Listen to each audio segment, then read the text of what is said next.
Okay, let me see.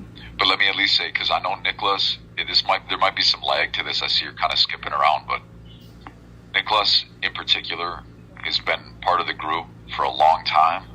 Early in, recognized that it was bogus early in, and I appreciate all the help. And he's still here, and it's super cool. And I really appreciate that kind of stuff. And I know anybody that actually bothers to look is going to know how bogus this is. And it's really hard to get people to take notice in the first place. But I know he's been out there, and I know he's been doing things, and I know he's been connected. And I want to go visit the guy, and be on the show and go visit the guy and all sorts of stuff. I mean, I just think it's super cool. All the help, thank you. Super cool, and I appreciate it. And everybody else too. But yeah, he's in particular, I don't know, he jumps smart. When people talk about like other people's shows, I don't really know other people's shows, but I know his because his was like one of the first ones that got mentioned. And I'm like, really? Somebody's actually doing something about the case? I'm like, oh, that's cool. So anyway, I don't know. Don't know the guy, but really appreciate it. That was over 2 years ago. I got that sent to me, and I'm still here. Folks, I'm going to keep going at this case until I can't. Let's just say that.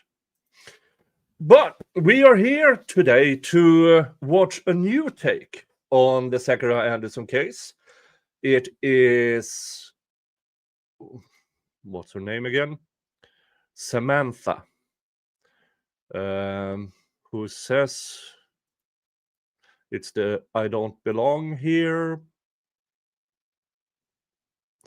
podcast. And she says she's a behavioral scientist, master's level psychologist, 6-year PhD candidate in clinical psychology, and a career psychotherapist. Don't know exactly what that means, but she has done a bunch of things on the Karen Reed case, and then she decided to go into the Zachariah Anderson case. So I thought, okay, there seems to be a thing or two in there that doesn't align with what I know about the case. And to help me analyze the analyst, I have somebody who knows everything about this case. I haven't seen him in a while, but it's always great to see him. Hey, Saul. Hey, Nick. How you doing? I'm keeping myself busy, and it's easy to keep yourself busy with all of this. How are you doing? Well, impatiently being patient, I think, is where we're at right now. Yeah. We're still waiting for the final draft of the PCM, and it's a painful process. I was hoping that we were going to get it like a couple months ago, and it just keeps getting kicked out. For Zack, from his perspective, it sounds like this is just, he needs every single word in the right place. He wants to make sure that he proofreads it several times over. And unfortunately, he was denied by the prison the extra hour that he would get per week to review legal documentation and do court referencing. So if you consider that he's really actually only limited to like an hour a week where he actually has time to review the documentation that they're given, that's given to him, it takes him a painfully long time to review a legal document, cross-reference legal references inside the document, and everything else. So for all of you out there that are like wondering what happened to the Anderson family, no, we're still in the trenches, and this is the rest of Zack's life. In the end, we're just waiting for him to feel good enough for this to be filed and go through every single detail. And I don't blame him, honestly, after the trial and the failures of his defense and everything that he's gone through. It's really something that I understand. And I'm just trying to give him as much patience as possible in this whole debacle. So thanks for bearing with us, everyone out there, all of our supporters. It's not over. It's really just beginning still. It just is a very, very tedious process to try and work this out for him. Yeah, I mean, many people, once they see a trial and it's over and they think something is wrong, well, he can always appeal. And they often don't realize that is years and years and years of very expensive work. I mean, I remember that trial transcript to the appeals attorneys. That alone was over 10 grand. Yep. And so it already starts because now he's no longer presumed innocent. Mm-hmm. And yes, there are public defenders who can do this, but then it takes longer because they have to apply for funds for this, which will take additional time, which is why we did all the fundraisers. So you at least have a starting point. Now, once the ball is rolling, I'm doing the fundraisers again. My liver is still intact, and I'm not giving up on that one. Yeah, So when that we're not done, and I mean we have other questions, of course. You know, the problem is with all the questions that we have, even reviewing the discovery. You know, to get answers for a lot of these questions, we would actually need to be the detectives, right? Yeah. You know, reviewing all this information, we found a bunch of inconsistencies that the detectives failed to even pursue. So how are we going to do that when we don't have the ability to subpoena? You know, even private detectives, PIs, they don't have the same legal authority that the state has to be able to get more information or to verify information. You know, we've made some FOIA requests, but a lot of this stuff is just buried behind a wall, and it's a nightmare from a civilian's perspective to try and approach this. And like I said about the prison time that they've allocated for Zack to be able to even review legal documents or to do this work, they play this game with inmates where they don't even give them the opportunity to try and make an argument for themselves, and they intentionally punish them for really no good reason other than the fact that they want a piece of control over every individual in the system. Yeah, because if they were to allow inmates to actually go a number of hours a week, that would be hours that the prison system didn't need all the work, but they still apply it because the control. They just want that level of control. But he's still alive and kicking, so I've heard. To my knowledge, yeah. Yeah. You know, I don't get a chance to hear from him so much. He's you know, kind of bunkered down and isolated himself a bit. But you know, with struggles with being in prison for 2 years, 2.5 years beyond what, you know, the trial, even trying to work through this stuff. You know, there actually is literature about how someone who's wrongfully convicted, how they cope with this, and I just try and remind myself that a lot of the stuff he's going through, he's just suffering and frustrated because he is stuck, and there's no way to get around it. You know, time isn't the same for him inside a concrete box. And for your European audience, like, there's no windows in American prison cells. He's just in a concrete box. And he's in solitary confinement and has been almost the entire time, except for a period when he was getting transferred to Boscobel prison. So he's been in solitary confinement for legitimately 2 years. and what that does to someone emotionally and mentally.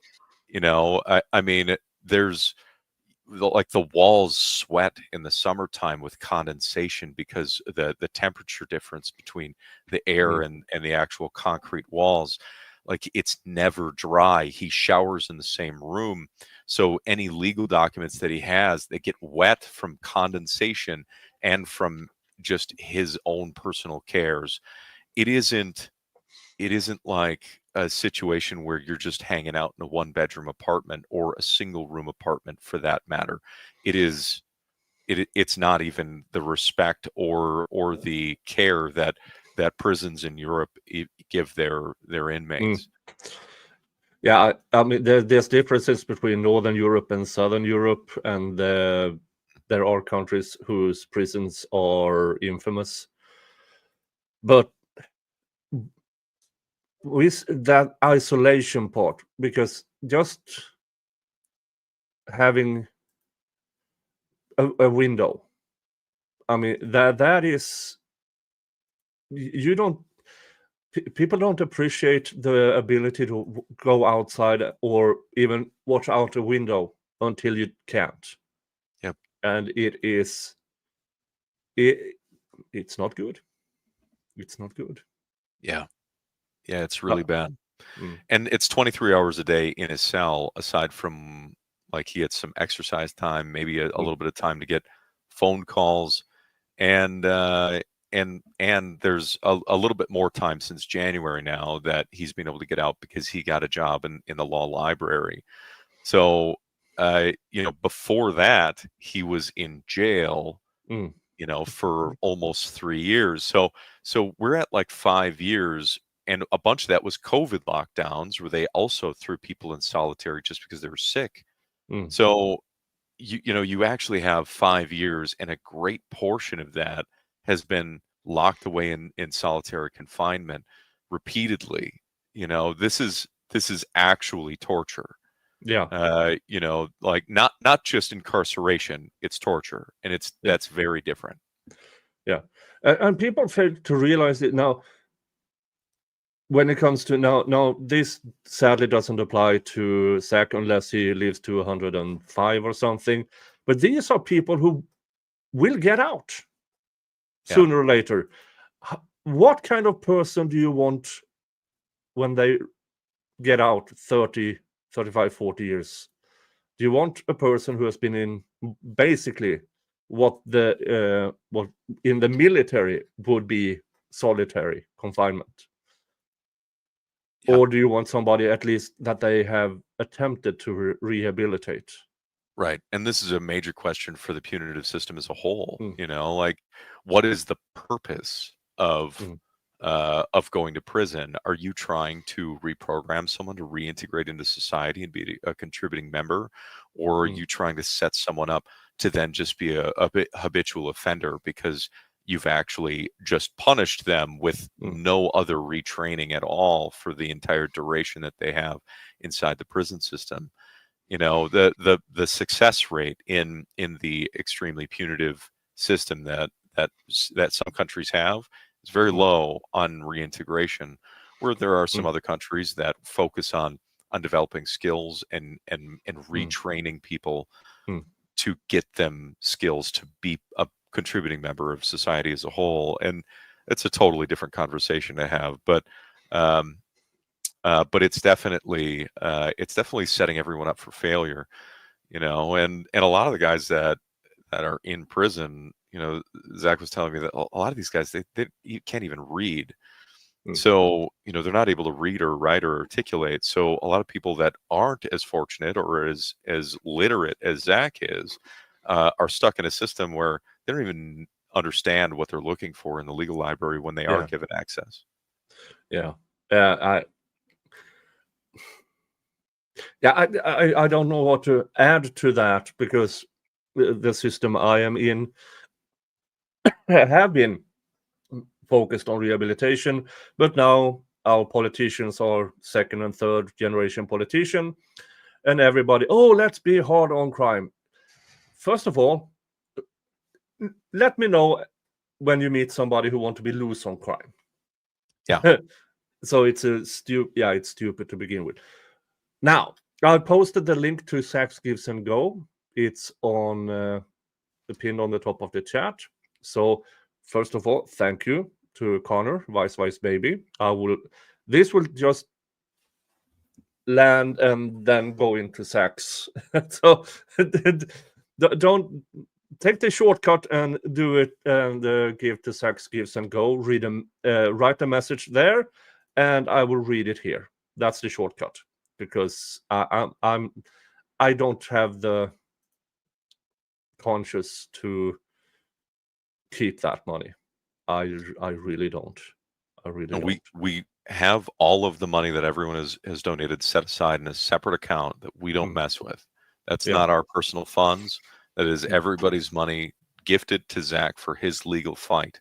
His legal fight isn't over now. He will have civil litigation and further potential litigation if he gets denied in first round of the appeals process, going back to the trial court for the post-conviction motion. So there are different levels of the appellate process.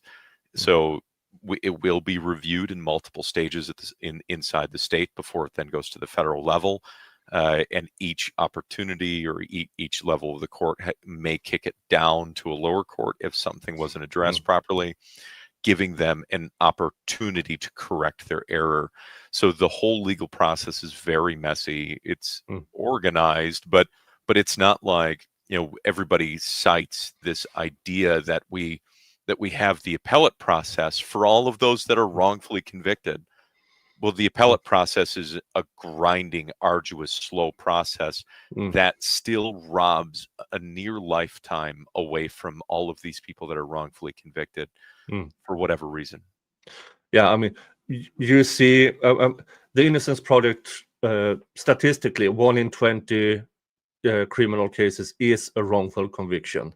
Yeah, and I've talked to Steve about this, and my interpretation of that statistic is, those are the ones who are factually innocent. Then you have to apply where the evidence should never have been enough for a conviction, which brings in another 10% at least. So then you're down to 85%, which sounds high, until you hear prosecutors who say, I have a 99% conviction rate. right. Yeah, that only means to me that you knowingly prosecute people who are innocent. Yeah. Statistically. Yeah, that's for sure. And they play games with inmates, and we might be able to get into a little bit of this, when talking about what's going on with Zack in the courtroom. But they play games with inmates, including trying to get plea deals for jailhouse snitches.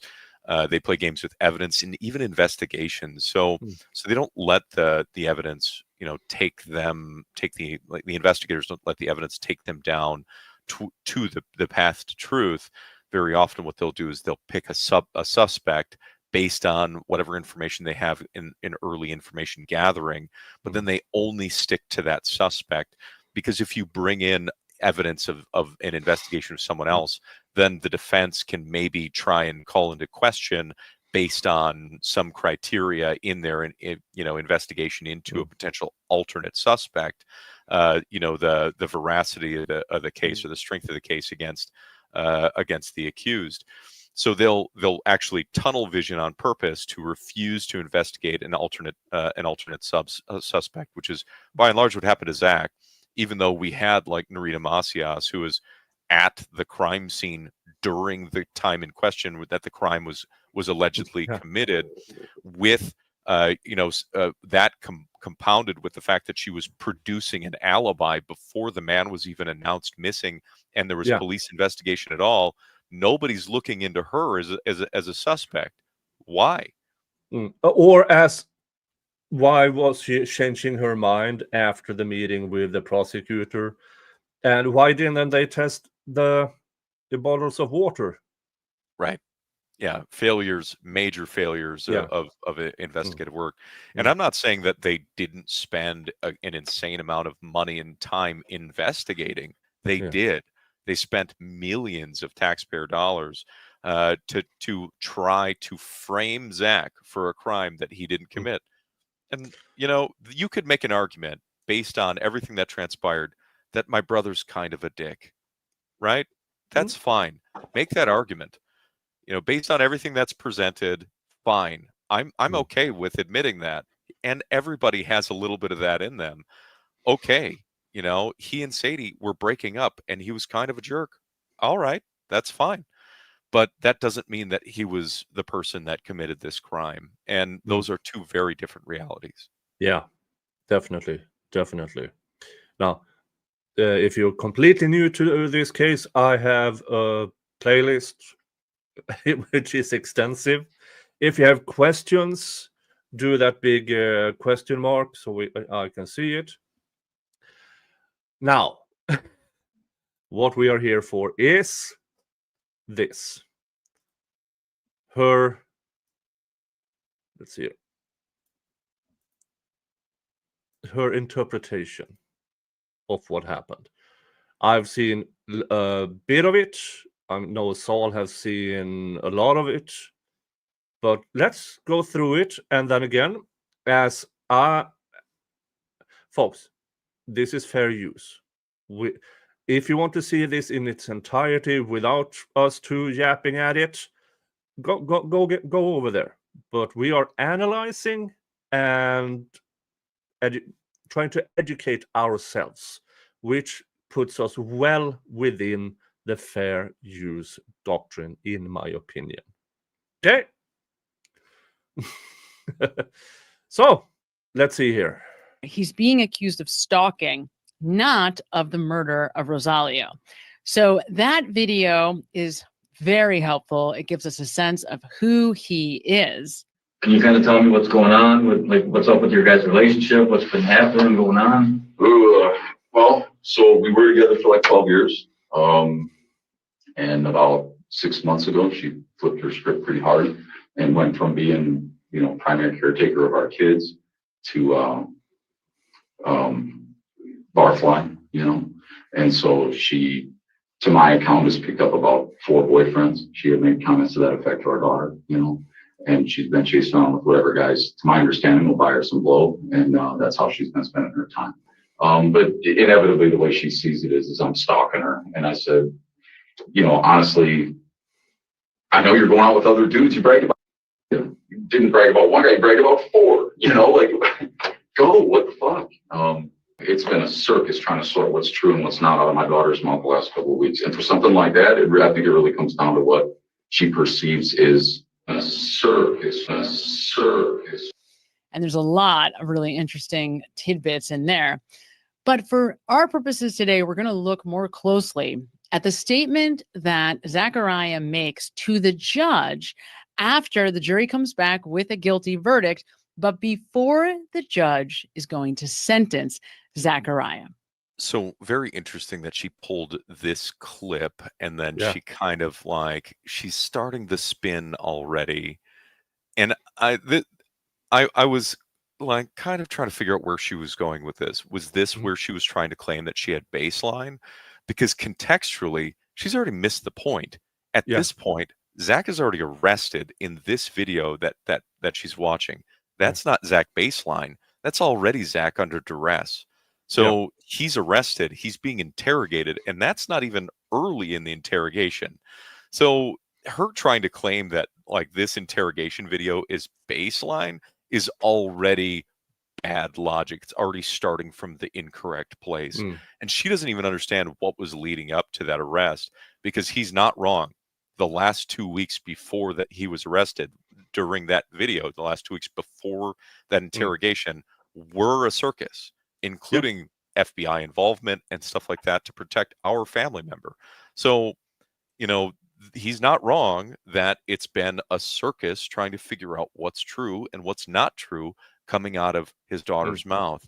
And that was a huge problem that we were all dealing with. He's telling the truth there. That is not a lie at all. Yeah. And then on top of that, you have this cinematic. What's true and what's not out of my daughter's mouth the last couple of weeks. And for something like that, I think it really comes down to what she perceives is a circus. And there's So this, you in the editing portion of this, adding these dramatic effects, sure. I mean, it has a dramatic effect, but can you really draw inferences from dramatic effect, or are you then showing I made up my mind, this is going to be the video, and this is how you as her audience is going to perceive this from the get-go? Yeah, she's definitely setting the tone right now in how she's going to sell this. She's framing her whole analysis and leading into it at this point based on what her own prejudice is, and without any real knowledge of what was transpiring and why he would even respond that way to the police. a lot of really interesting tidbits in there. But for our purposes today, we're going to look more closely at the statement that Zachariah makes to the judge after the jury comes back with a guilty verdict, but before the judge is going to sentence Zachariah. Yeah. Also, here she's not completely. I mean, she does do the timeline, but between the verdict and sentencing, she makes it seem like it was the same day. Right. It wasn't. I mean, it was weeks later. Yeah, it was weeks later. This hopefully will help to figure out whether or not Zachariah is indeed innocent, as he claims, or if he is, in fact and indeed, guilty of murder. And in my brain, I thought that's what the evidence were for. But then she is behavioral analyst and she claims to read people, so to speak. But how unless you're looking at the evidence, how can you talk about guilt or innocence?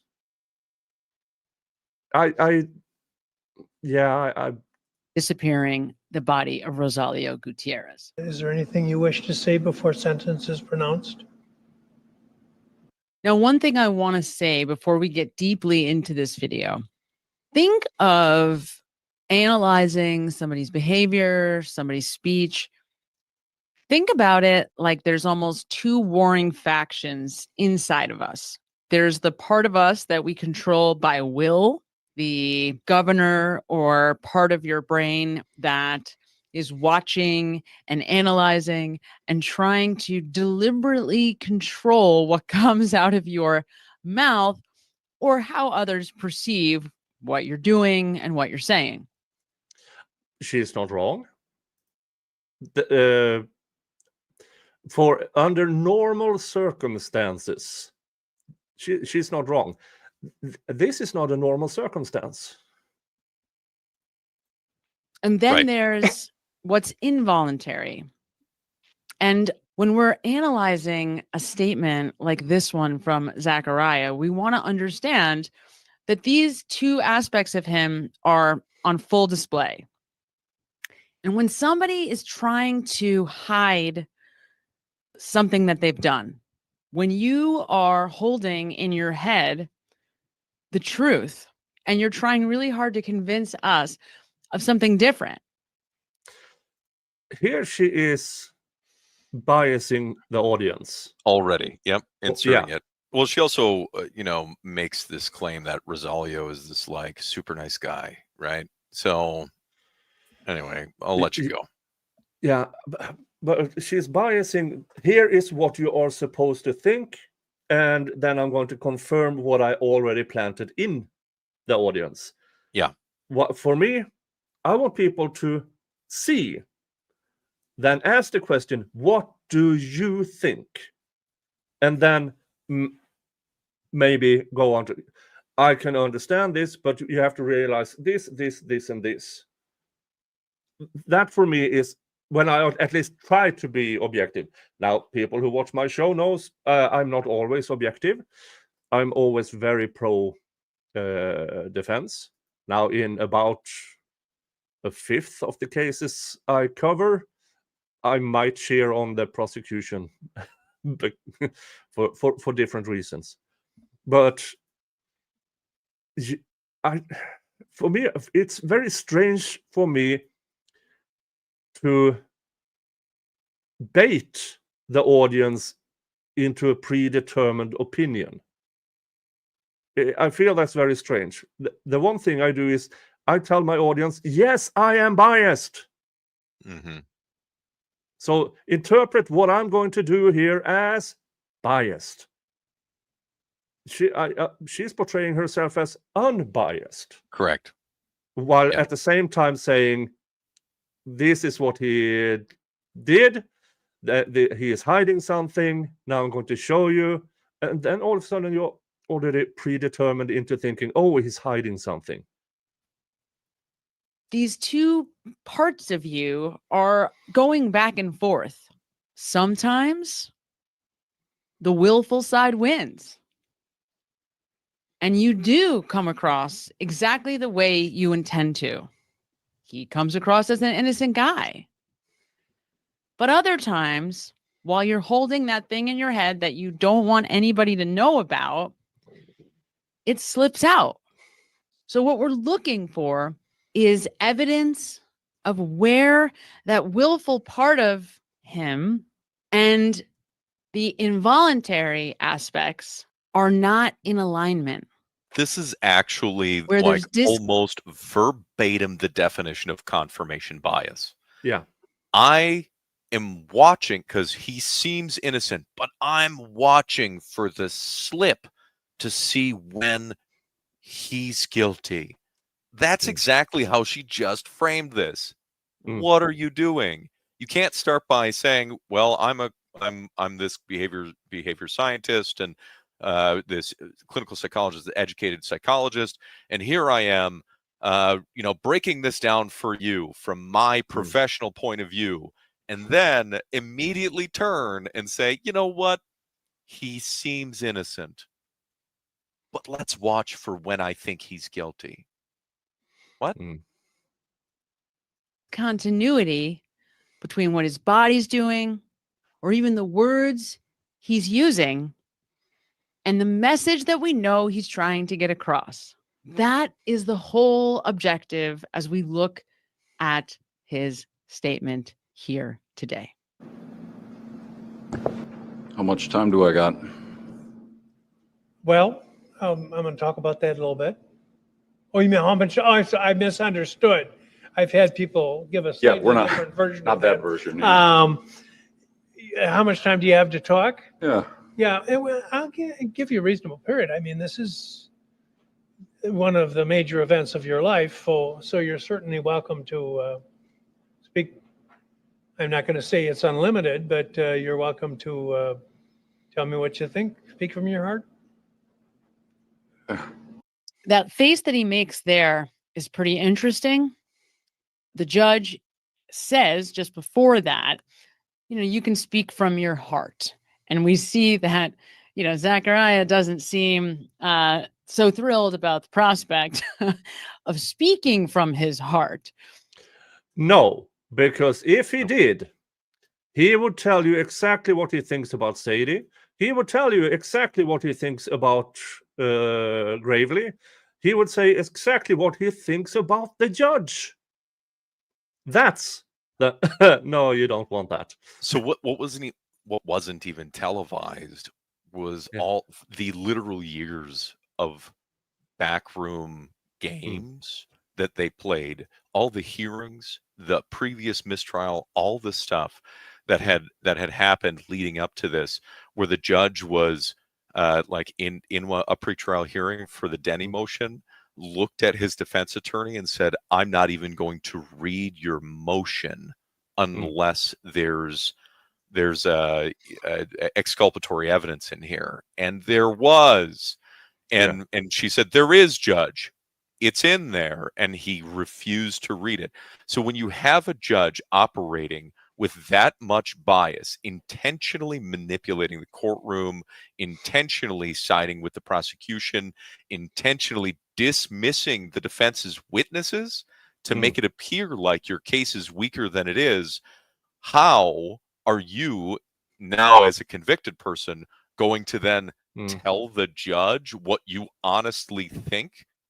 No. What purpose is it going to serve? You've already been wronged by this judge repeatedly for years on end. And then he says, yeah, tell me what you think. Go ahead. I seem fair. That withholding is clearly, to all of us that are aware of the stuff that happened behind the scenes and all the lead up to this moment, clearly it's not that he's withholding this information like he committed the crime. It's withholding his honest opinion, which would be scathing words for the court, the circus that they ran of a courtroom, and the judge and his composure itself. Yeah. So what she's doing here is taking things out of context, because there's no explanation. Here is what have happened in the 2 trials. Nothing about it. Nothing at all. Just look at this, cut out from hours and hours and hours, and just look at this particular part, which I already predetermined speaks against him and speaks to guilt. And that's interesting. He's like, yeah, I don't think so. So that's an interesting starting point. And again, just worth noting. Tell me what you think. Speak from your heart. I don't want to go into all the details of the case. We got a lot of dispute about what was said, what was portrayed. I think the facts, with a little more scrutiny, tell a much different story than what the jury decided. All right. So what I want you to consider as you're going through this, imagine that you have been wrongfully convicted, right, of murdering somebody. And the judge, you've been convicted. A jury has said that you did this, but you didn't. And the judge says, all right, you have the floor. I want to hear from you. You tell me, what do you want to say? Okay. What would you say? What? This is insanely stupid. Yeah. Because she's talking out of the context of somebody who has to imagine being wrongfully convicted of murder. Yeah. She doesn't say, how would you, after 5 years, at this point in time, 3 years in jail, denied contact with family, mistrial, listening to people, and then on top of that, what is your general personality? What is the baseline of your personality? Are you the person who always screams, shouts, and make a ruckus out of everything? Or are you the person who tries to stay calm at all times? Because if you're not the rock, everything will fall apart. It's also an impossible feat for anyone that's never been in this position. You know, being convicted of a crime that you didn't commit and then staring at life in prison wrongfully, where the prosecution misled the jury, lied in the courtroom, and misrepresented all kinds of information to the court. When you actually have that happen to you, the comment about, you know, the facts given more scrutiny should come up with a different outcome here, is like a state of absolute disbelief that the jury even got to the point of convicting him. It was so ridiculous. How did they possibly do this? And this isn't possible to even place yourself in his shoes unless you've literally been there before. Yeah. It's like say you manage to live to your mid-20s or something like that, and you have never been in a fight in your life, a physical fight. How would you react? And you don't know. You are either a fight, flight, or freeze. Yep. And you have no idea who you are until you're in that very position. There are lots of people out there, people who actively train martial arts and everything just to defend themselves. And once they get in a real fight, they discover, oh, I freeze. Or, oh, I'm abandoning my wife and child and run away. Yep. Because you cannot prepare for how you react. So what would you say to the judge is, in my opinion, you don't know. It's literally impossible to say unless you are actively in that situation yourself. So she speaks to the fantasy of what they think that what they project someone would do. Yeah. Right. The princess story of, Your Honor, this is with tears and big gestures, and hopefully the judge will change his mind. That will never happen. That's a princess story. What would be the words that would come out of your mouth? Right? The judge is giving you the opportunity to speak. Now, I can't possibly know this for sure. My guess is that he knew he may be given an opportunity to speak at sentencing. How do you how do you not know this? It's a right. It's actually a right. And I believe they go through it in the beginning of this hearing, the sentencing hearing. Here is what's going to happen. They're literally going through it. So why are you guessing? Why is she guessing when it is literally outspoken in the sentencing hearing? I mean, did she even care to look at this entirety? Or was she looking at, okay, here is he where he starts to talk, because this is what I want in my video? Yeah. Oh. Very likely he had some sense ahead of time of what he was going to say or what he wanted to say. But think about what you would say. Why? What would be the first words out of your mouth? Now, let's look at the first words out of Zachariah's mouth. I don't want to go into all the details of the case. We got a lot of dispute about what was said, what was portrayed. Meaning he wants to go into the details of the case, more by the way. scrutiny, tell a much different story than what the jury decided. Okay, so the first thing you notice here is how cryptic this sounds. He's not. Why? What? How is this cryptic? He's literally saying, I want to go into the details of the case, but he can't. It's not the purpose of this, right?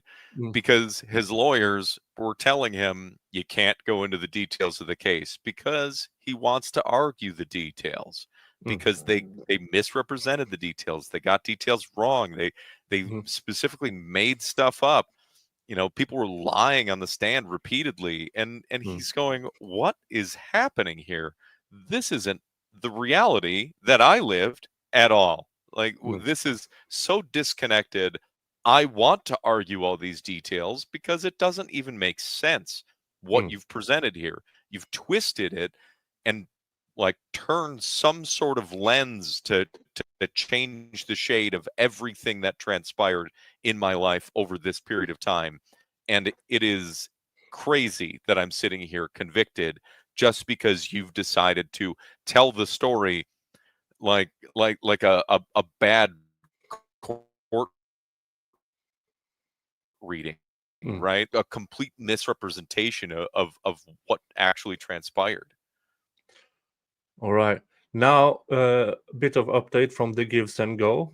Vice Baby, thank you. You are extremely generous. $150. Thank you, Connor. I mean, You are as the rest of us. You're a working man. Now you have your channel, and people are sometimes generous. Thank you. Thank you so much. And then anonymous giver $25. So thank you. Just thank you. But again, I don't find this cryptic at all. He's saying, I don't want to go into the details of the case, which we could see. Yeah, he wants to, but he's not going to, because what's the what's the gain from it? What purpose does it serve? Right. Yeah. And the judge has already, now if she did the analysis towards the judge, she might have realized that, and looking at the history of this case, he wasn't about to give, if he had the chance, he would have stopped Zack blank and said, "Now we can't do this. Now you had your say. Now it's time for the others." Yep. Referencing anything specific. So he's speaking in generalities. That's a little bizarre given the circumstances. Why? Why is this bizarre? I mean, I don't know why she has this imagination that you would say anything other than generalities in approaching the topic at hand. And yeah, like I said, he's figuring out how to present what's in his head as he's prepping what he's trying to say for himself, because he's got to be a character witness for himself. Yeah.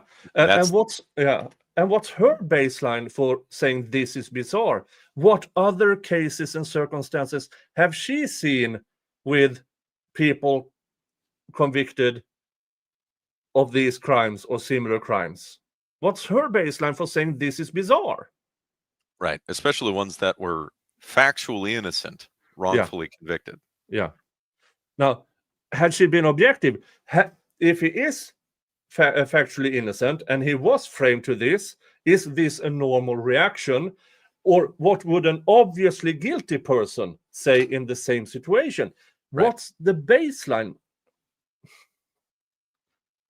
Yes, Jen says, how many bodiless homicide cases has she watched? And I could, well, we can always check out, but that takes time. But I don't think that's a lot of them. I doubt it. He says, I don't want to go into all the details of the case. And what it seems like he's really saying is, I do want to hash out all the details of the case, but I realize this isn't the proper forum for that. The look on his face is one of worry, of concern. And that makes sense given the circumstances, right? Yeah, she's right. Yep. Okay. Then he says, I've got a lot of dispute about what was said and what was portrayed. I think this is honest. Yep. I think he does have a lot of dispute about what was said and the way things were portrayed. But if we are to believe that he is absolutely innocent and had no part in any of the events that he's being charged for, right? He did not kill Mr. Gutierrez. He did not stalk his ex-wife. He did not hide a dead body. He's not guilty of any of these things. Is this the way that you would be stating that? Would you be saying, I've got a lot of dispute about what was? And here again, now she's talking to the audience. What would you do? Right. There's no way, and we already went through this, but nobody can say what they would do, because, and again, Zack has had weeks to think about this. What will I say? What can I say? Right. What does my lawyers say? And if she had watched the actual trial, which I don't think she did, what was his demeanor during the trial? And I'm not talking about the hush up. If you watch his facial expressions through the trial, for the most part, he's confused, bewildered, like trying to figure out, make heads or tails of what's happening around him. Like, he has no idea what is happening. Yeah. He's just trying to figure out the case, just like everybody else, because He'd never actually seen any of this stuff. Yeah. Said and what was portrayed.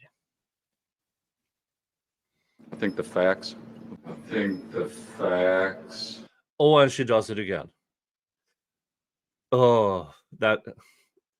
Well, also she's trying to frame this like they didn't portray aspects of Zack's life, things that he did say. They have the recording, of him, yelling at Sadie or whatever in their fight.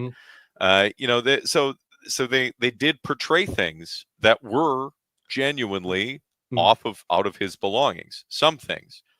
I'm not convinced that all the things that they portrayed and claimed that came from his belongings were actually truly from anything that he did.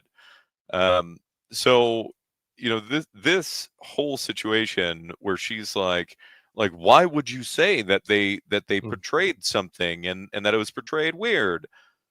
Well, because they did. That's the truth. And this with the theatrics with slowing down, making it seem nefarious. And you'll notice that when he says, I think the facts, he looks away. So he's talking about the facts that he's claiming are in dispute, that he doesn't agree with. He looks away. I think the facts. She was kicking him in the leg. Yeah. His lawyer is kicking him in the leg. I'm going to enhance sound here. I want you to listen. He looks away. I think the facts. Yeah, he looks at his leg. He looks at his leg, and you can hear, literally hear the cling, cling. No, there's two things about the leg that people don't understand. Is that he has a taser pack strapped to his leg with metal spikes digging into his calf. Secondly, his lawyer had told him going into this that he wasn't allowed to go into the details of the case, and he starts talking about facts, and she's kicking him in the leg. So he has this, which is like a big battery full of electrical shock. And one of the bailiffs in the courtroom, one of the three bailiffs, has the remote for it. So if he does something untoward, they can drop him and make him shake and squirm and piss himself in the courtroom with that much voltage. And they don't use this on everyone, but they used it on him during the entire trial. And this is something that, from my point of view, they're trying to put this on a violent criminal. He's never shown any indication of violence towards any police officer or anyone in the system. He's been calm, cooperative, maybe a little confused, frustrated at times, but he's been pretty level with everyone and every single police officer that he's dealt with, cracking jokes with them and everything, like friendly interactions with the cops. So you have that as a framing for them stepping up their security by strapping this on him during the entire trial. Would you be comfortable sitting there with these metal spikes digging into your calf the entire time? No, of course you wouldn't. And I can't. I will go back just for reference. The guys went to his home and threatened Zack. What does Zack do? And here is what the prosecution claims. This hardened criminal, who just murdered a guy, calls the cops to his home. Yeah, that's. Yep. I'm still baffled. Yeah, by dials them. 911 to say, police, this really suspicious thing happened. I don't know what they're talking about, but I don't feel safe. Please come here and protect me. They show up and they arrest him instead of protecting him, and he's completely bewildered. He doesn't know what's happening or why. And now we have this a couple of years later. So yeah, he's confused and doesn't even understand where they're coming from the whole Yeah. time. They didn't Yeah. even tell him that they were charging him with homicide for a long time after Yeah. he was arrested. Yeah. And they twisted this situation into him being a bad person because he gave the threatening people a fake name. No, it's Yeah. not me, it's my brother. I because they were actively searching for Zack, these two actual criminals were searching for Zack, allegedly armed, trespassing on on Zack's property. So he goes in and calls the cops, and they make that into it's Zack who is the suspicious one. And gravely, the prosecutor calls the trespasser who showed up that Zack called 911 for protection from a hero for doing it. Like, this is the crazy mind trick that they have to try and backflip through to try and develop this narrative. So the guy who's been calm and cooperative with police, who called the police to rely on them for help, is now an aggressor. He's wearing taser packs every time he goes into the courtroom. His lawyer is kicking him in the foot or the leg, telling him to quit talking about the details of the case and to don't go into the details, even though he wants to dispute them with every fabric of his being. Now our armchair analysis here is telling us that he's looking away, that implies some sort of nefarious intent or dishonest presentation. Completely wrong. Yeah. When was it? 11:40. I will actually comment here.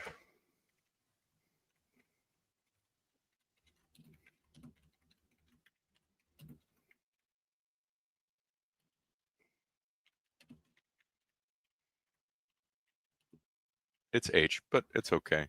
Yeah.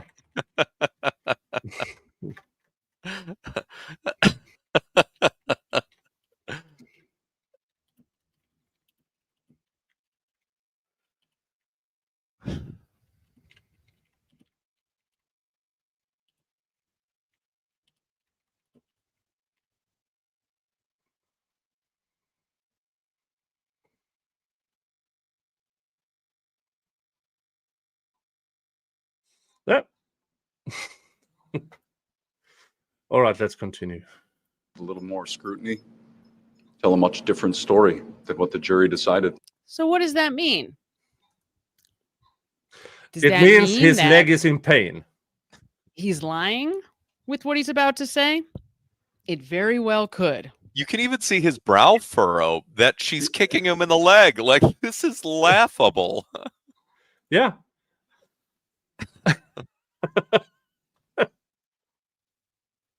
That if the facts were presented differently, the jury may have made a different choice. Of course. But the fact that he looks away here tells me that he very well may not believe what he is saying. Again, he's looking. We can hear when she kicks him in the leg. He looks down, frowning. Why did you? Oh, yeah.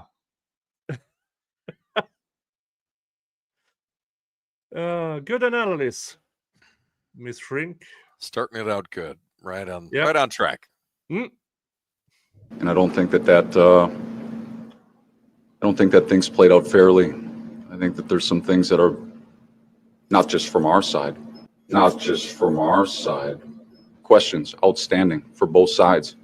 You notice that there's a lot of sadness on his face, the sadness, and then he kind of goes back and forth between sadness and contempt, right? So there's some anger. But that's appropriate, particularly if what you're saying is that I don't think that the jury got it right? And this is his life. So then he says, and I don't think that things played out fairly. Okay. I think that there's some things that not just from our side Questions outstanding for both sides. Okay, so there's a number of important details. Yeah, like I mean, how many?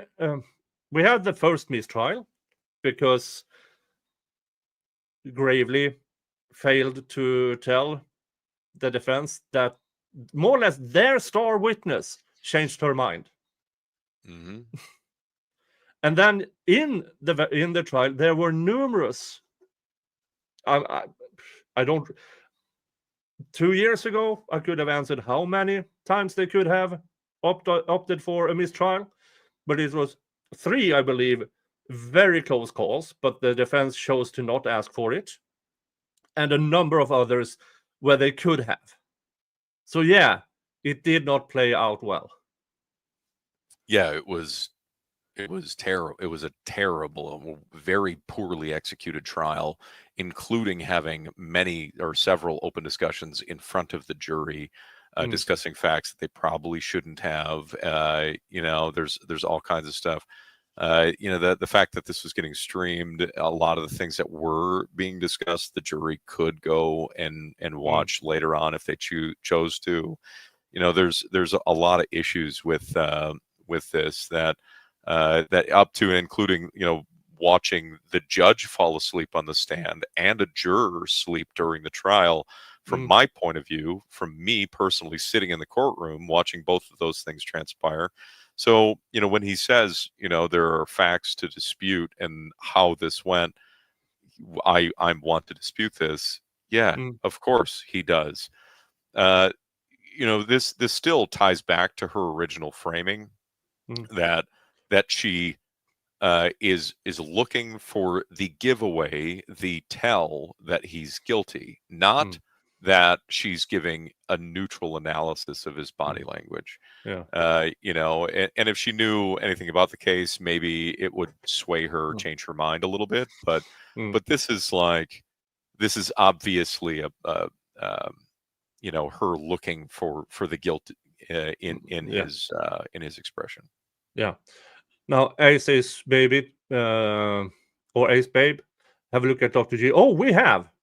About a year and a half ago, I think it was, he put out a video about this case. And we got him to take it down. Because that was, I mean, yeah, that was so over the top wrong and false. And we swarmed the comment field, pointing out every piece of failure he did, that he eventually, instead of owning up to it, he took it down because he's a coward. And in my opinion, a complete fraud who should be losing his license. That's my opinion. I stand by it. Well, he did take it down after a number of people had gone after him about it. So that's something, I guess. Yeah. But there's a lot of but a lot of true crime grifters that have been out there that have actually just imagined evidence into existing, that was never presented in the trial. Yeah, and to this day, I've seen comments when I bring up this case. Oh, they found blood. No, they didn't. It's factually false that they found blood in Zack's van.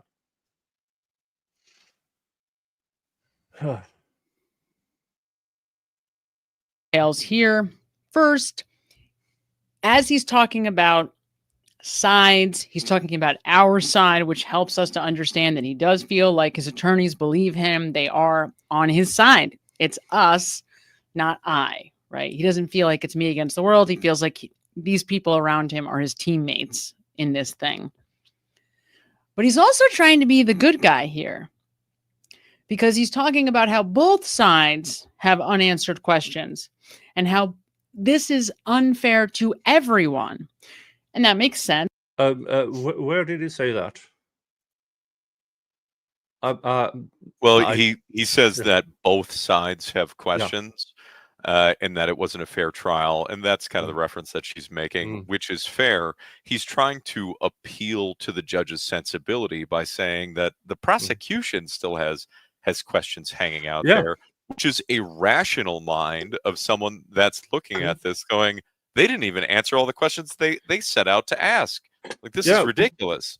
How can you even convict me when the prosecution doesn't even know the details of the case? Yeah. I mean, in Gravely's closing argument, he said maybe, what was it, 20 times? Well, maybe he did this, maybe he did that, which is the definition of reasonable doubt. If you even, if that doesn't make sense, maybe he did that. Well, you never brought that up. It was so infuriating. It was like 32 or 36. Alicia probably knows. I think I saw her in the chat. Maybes or maybe alternates in the closing statement. It was a ridiculous sum of them. Ifs and maybes. What he did in that closing argument, that was what he should have had on the board when he took the case. When he said, okay, here are the evidence. Maybe this, maybe that, maybe this, maybe that. We need to figure that one out. That should have been one of within the first week of the investigation, not closing arguments in the trial. And if if he had done it, this doesn't make sense. I mean, obviously, his defense attorneys failed to produce a child-friendly, representation of what evidence and what evidence existed and how weak it was.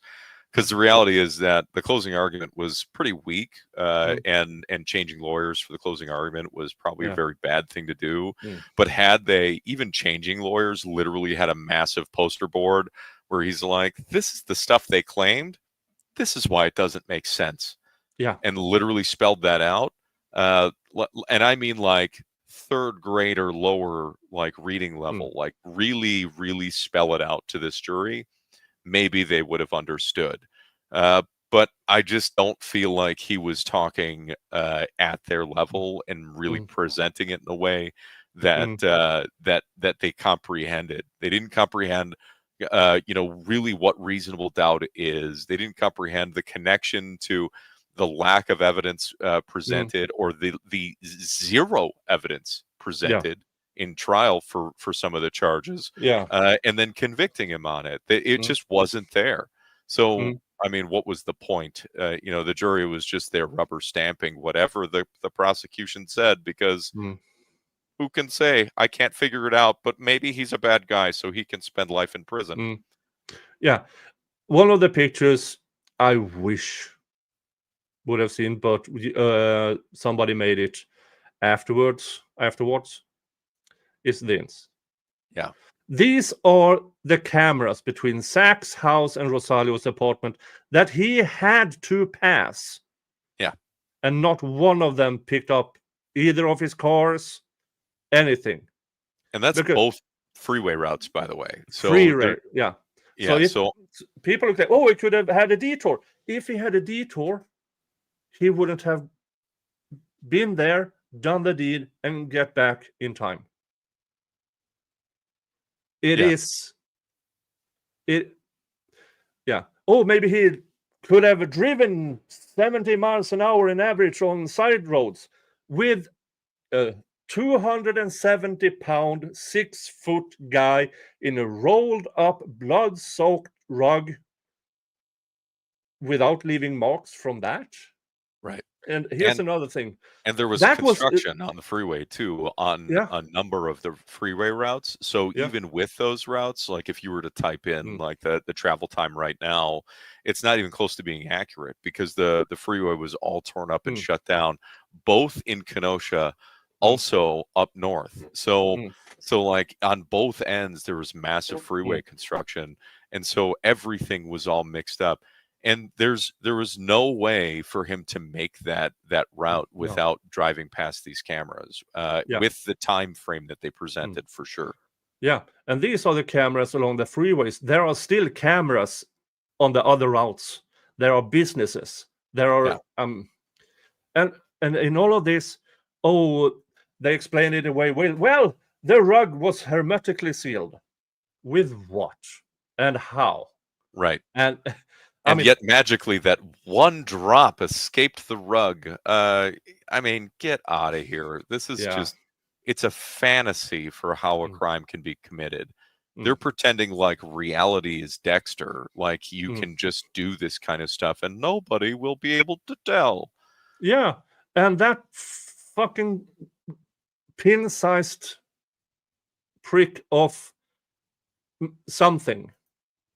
They didn't even follow the protocol on the testing, because if you test something that destroys the sample, you have to record every step of that thing. You have to have a court order saying, yes, you can test it. Yeah. She just tested it.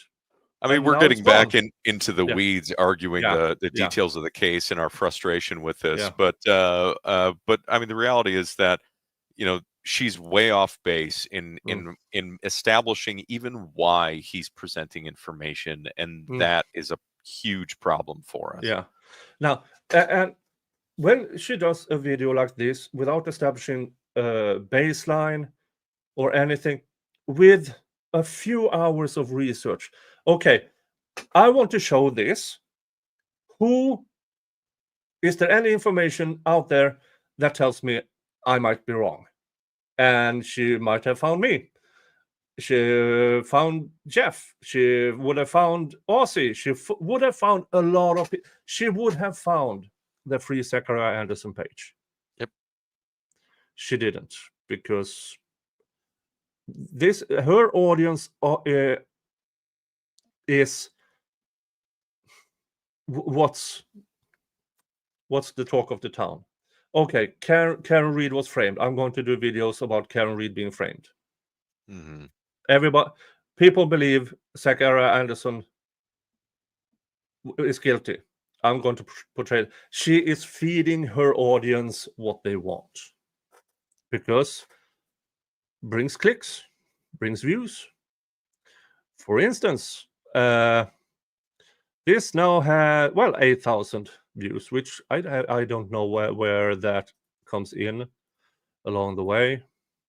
I would, with her channel, because I see here she has 60,000, 80,000, 90,000. I mean, she has videos with a fuck ton of views. And this has 8,000 views. So I highly doubt she will go back to this one. Who knows? Maybe if she actually spends the time to see any of our critique, then she might redact it. We'll see. Who knows? We can always hope. I mean, I'm completely open to something I will never do with Dr. G, because I believe Dr. G is a complete fraud. Oh yeah, he's a hack. For sure. Yeah, I don't believe she is because you can see her analysis has at least some thought behind it, not just being a complete grifter. I would have her on my channel so we can have a discussion regarding. I'm not a behavior analyst, but I've been doing law for over 30 years. I've been opposed to, what is that right word? I don't care. I mean, business leaders, HR people, billionaires.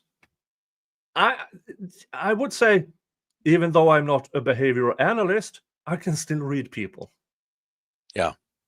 But then again, as I usually or almost always say, don't take my word for it.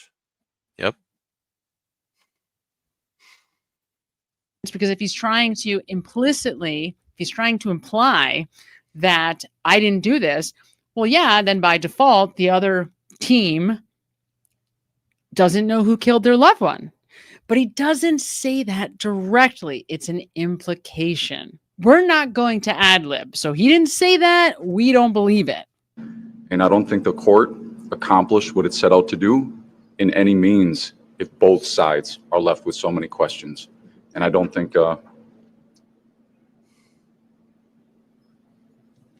without going into the case, I don't think we really got to the heart of the matter. Now, this is really interesting.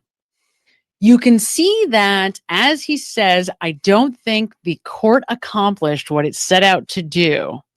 He's speaking out of one side of his mouth. That is very telling and very. What? Which she's also failing to see that. So there's like this like this is withholding when he's doing this, like you're withholding thoughts, you're withholding speech. So his brain is going and he wants to say something and he's doing this and he's trying to hold on, maintain the control of exactly what he's saying. He looks at his lawyer again, who's written again on the piece of paper, I believe, like, don't talk about the case. And he flips the paper over and he's annoyed because he isn't going into the details of the case.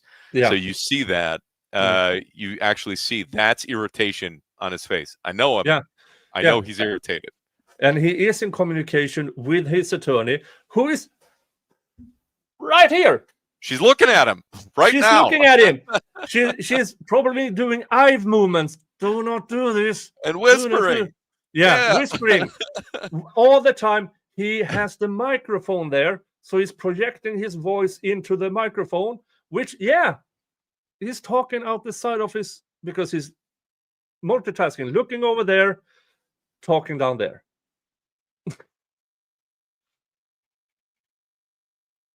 He's speaking out of very telling and very interesting. It insinuates that what is coming out of our mouth is distinctly different from what we really believe or feel. And I don't think the court accomplished what it set out to do. In the way that he said that and with his body language, absolutely believes that the court did do what it set out to do. What? No. Did she just say that he? Assumption. That's a what? Yeah. So she then somehow figured out that she's going to reverse engineer the fact that he's interacting with his lawyer, trying to hold back what he's saying and talking to the judge. Look at me. I'm talking out of the side of my mouth right now. I must be guilty of something. It's an asinine thing to make an assumption of. Because I think Jen said it. She said she's refusing to ad lib what he's saying while ad libbing intent and context of everything that he's saying, which is just as insidious, if not more insidious, than ad libbing his words themselves. Yeah, and not that long ago, she said that his body language, that what he did, moving away, being uncertain, that more or less showed that he did, the opposite. And here she goes the opposite direction. Now, when he's doing this confident thing, that means he actually believes the opposite. So what is it? Right. As you said earlier, confirmation bias. Yeah. Instead of allowing everything portrayed by itself and then draw conclusions, you have the conclusion and then you interpret the body movement. Yeah, little does she know that Zack has a baseline tick, because when he was a little kid, he and my eldest brother were racing home, and my eldest brother pushed him because he was winning the foot race, and he tripped and fell and busted his face on a concrete step. So he had a tooth that was all messed up from that. So he has a thing where he frequently will talk out of the side of his mouth habitually. That's a thing. Yeah. And she's claiming now that magically he's doing it because he's trying to cover intent. No, she has no idea what the baseline is. Like you even mentioned, what's her baseline on his general mannerism? How does he talk? What is exactly his normal modus operandi? So this isn't true. But he's trying to suggest that there are these outstanding questions that are in the best interest of both sides. Again, the prosecution 32 or 36 times in the closing arguments said maybe, because they have questions on how things actually happened. That's correct. Yeah. Which she might have realized if she actually watched the trial. For the judge and the court to consider again or reconsider. And I don't think,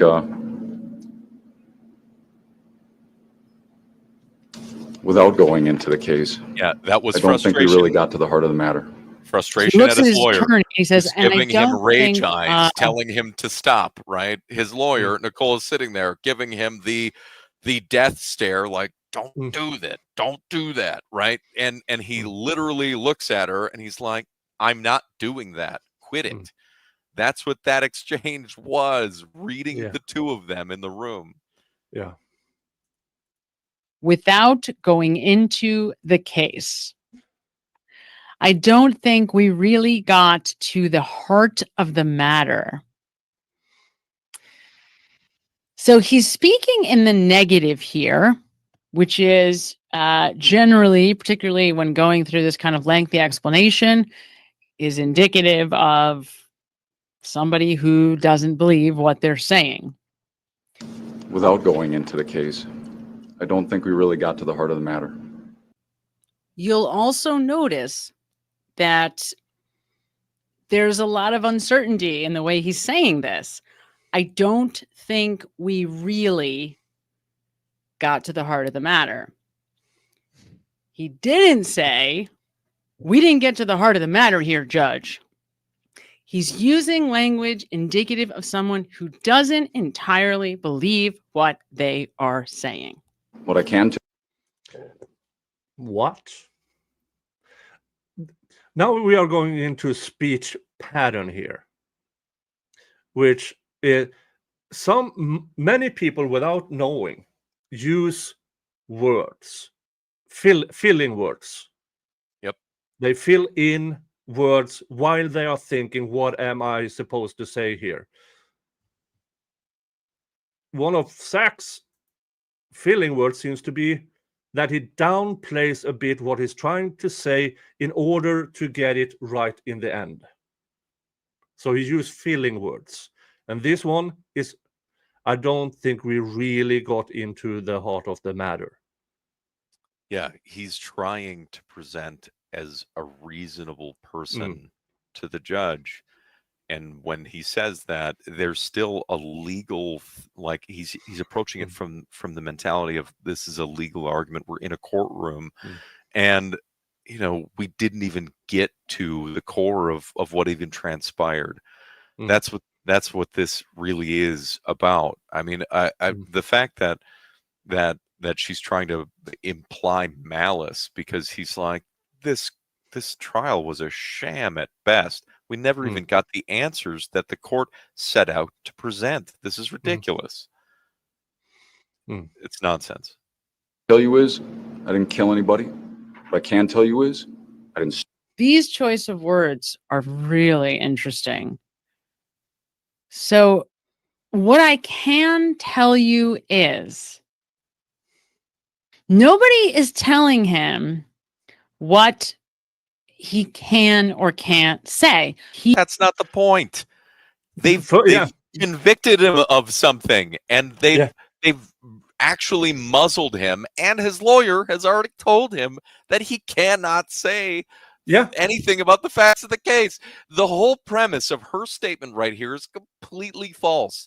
Not only is someone telling him you're not allowed to say a bunch of stuff, but he's trying to tell the judge, I didn't do these specific things. What I can tell you is, I didn't do this. Yeah. I can't say this other stuff that I want to say. Obviously, I want to talk about the case. But what I can tell you is that I didn't do this stuff. Yeah. So, and we have the kick on the ankle. You have his attorney, writing him messages, which is it, turning over.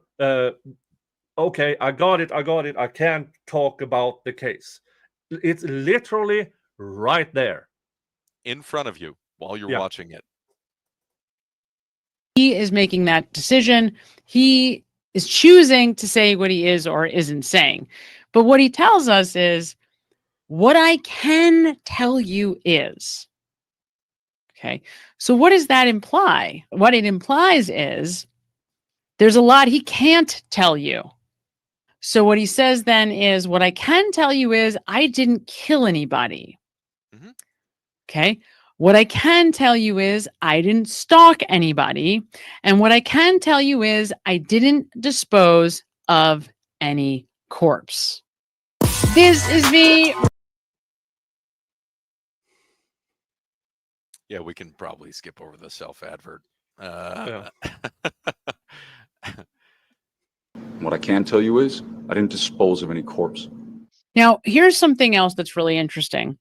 The stalking charges were Totally earnest. pretty If she was going to do body gray. language, Is it stalking? behavior analysis, when he is saying those words, I didn't kill anybody, I didn't stalk anybody, I didn't dispose of any corpse.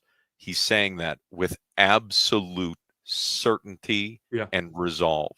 There's no question. Now, I didn't get a degree in tea leaf or Ouija board reading either, but like in just interpersonal knowledge of my brother, I'm telling you that he's looking at the judge going, I didn't do this. I really didn't do this. Now, let's reverse this. Miss Samantha, aren't you at this very moment talking out of the side of your mouth? Nick. She's turning her head and talks out of the side of her mouth into the microphone. Maybe you should have checked your own. I'm just saying. So maybe you don't believe what yourself is saying, and then you project that. Oh, wait. Let me consult my tea leaves, because maybe she doesn't believe what she's saying about his admission of guilt. Yeah, I have my special kind of crystal ball here. Oh, great. Widdy, woo. What should this Samantha do? Go piss herself. No, that's mean. That's mean. Let's put the crystal ball up there again. Yeah, folks, if you haven't noticed, sometimes this will happen. Snark attack! I've never seen you snarky one time. What are you talking about, sir? And if she, yeah, I might have ordered this one and another one that says Snarknado. Oh man, I actually missed those little animated shorts that you released way early in your channel when you were telling those stories through. You remember those? You know what I'm talking about? Those were fun. You were telling the story of a prosecutor, but it was like a little animated. Oh, remember those? It's been a while since you did one of those. It's been a while. I forgot about those. I had so much fun doing those. Yeah. Anyway, I digress. We can go back to listening to our crystal ball analysis here. Yeah. To drag your 11-year-old to her mother's house, your 10-year-olds to her mother's house in the middle of the night to leave your twin. She's doing that thing too with the top lip that she says is suspicious about Zack. All right, interesting. I mean, whether the boys were in the car or not, I think is something that's up for debate. But people don't understand that because of the state of Zack's house being under construction, the children were primarily sleeping at Sadie's almost Yeah. all the time. Mhm. So the fact that she's like making this claim that he brought the kids back to her house at night, there's plenty of behavioral precedents that Zack was bringing the kids back to her house for a long time leading up to this, that they would sleep over there. So Yeah. I mean, I wasn't there that night to know exactly the situation. Obviously, I don't have telepathy or time travel to be able to tell you exactly what transpired that night, but I am telling you that they didn't spend a lot of nights at Zack's house. That I do know. Yeah. Boys at home by themselves. They were toddlers, very, very young boys at home by themselves sleeping. Sneak out in the car with your 10-year-old so that you can go and spy on their mother, who is having a sleepover. And I think it ends up being a platonic sleepover, but having a sleepover Wrong. nonetheless with another. Again, I'm What? not a time traveler, but she's claiming that it was a platonic sleepover. But the actual story was that she was in lingerie and they were on the couch together. Yeah. So I don't know why she just fabricated the idea that it was a platonic sleepover. I don't know why she's trying to argue a detail of the case. The only reason that I can think of is she's trying to insert bias into her audience to then also double down on the fact that Zack is an unpredictable or amoral person. Yeah. And with all of this, I mean, we said this so many times in prior. It was a custody battle. What do you do when you are preparing for a custody battle? You find shit out about the person you want to oppose having the kids. I mean, check Miss Samantha. Check in with a family law lawyer and ask, have you ever given the advice to someone who can't really afford an attorney what to do to prepare for a custody battle? And they will probably say, yes, I tell them to gather information, get timelines, get photos, get stuff, get evidence. Yep. And it might not have been the wisest choice to have OA in the car. But then again, we don't know the circumstances. I'm not a psychic. I'm not a time traveler. I can't move within reason, within time and space, unless I walk over there in time and space forward. Right. We don't know if OA was put normal 10-year-old and wanted to stay up while he was trying to gather, while Zack was trying to gather information. I mean, she's definitely wasn't a normal Yeah, we know that. 11-year-old. Yeah. So there is that. Mm. But you know, I don't want to disparage my niece too much, but there's a lot of things that that were transpiring, you know, leading up to this, that there's reason to question the veracity of her statements to the police. I just especially when you and Dave went there, and also there is impossible, because according to OA's testimony, she can see what's going on the other side of the house through walls, basically. And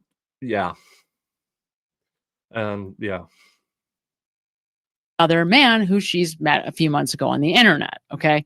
So is that stalking?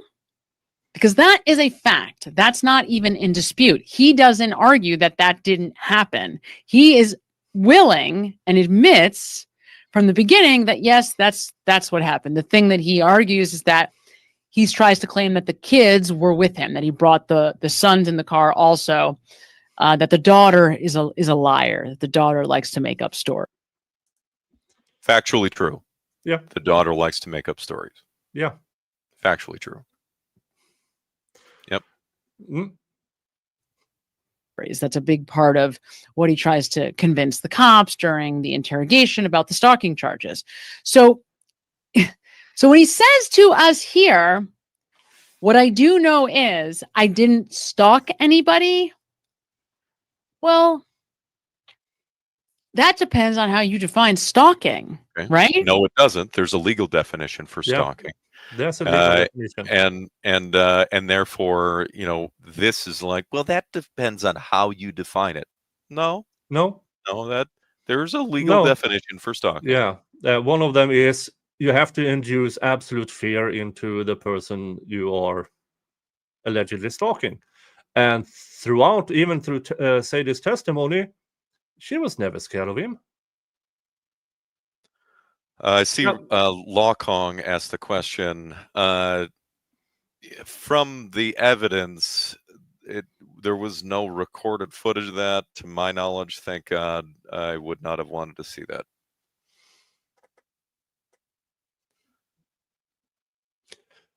I haven't seen anything of that sort. I mean, I wouldn't be surprised if Rosalio did something like that, because he's an absolute asshole, or was. Oh, there was evidence of him doing things like that, just not with Sadie. So, there's like, he was a gross dude. There's no question. He wasn't like a good guy. He wasn't he wasn't like America's best baseball dad, like they tried to present him. He was into some stuff that was less than toward, and I just, I object to the framing that he was like this amazing dude.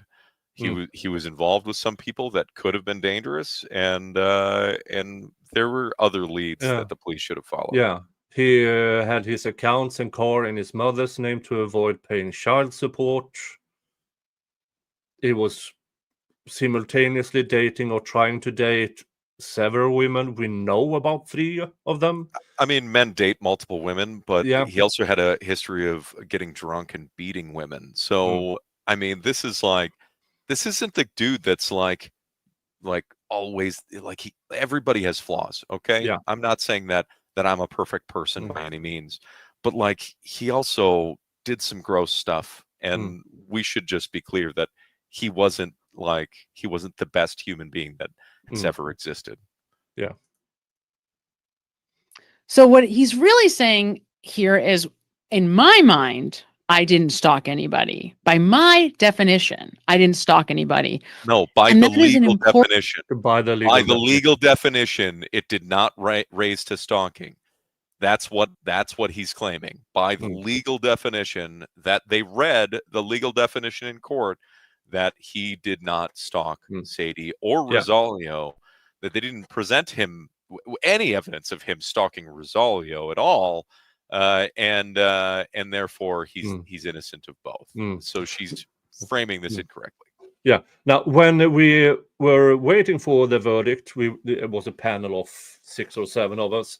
We speculated, could they possibly go to stalking of Sadie? Correct. Yeah, we can see that interpretation happen. That was my expectation, is that maybe the jury wasn't going to like Zack enough. They thought that he was a dick, and that they were going to convict him on stalking just because he's a dick. And that was enough for them, because juries are unpredictable like that. Not that they would go all the way.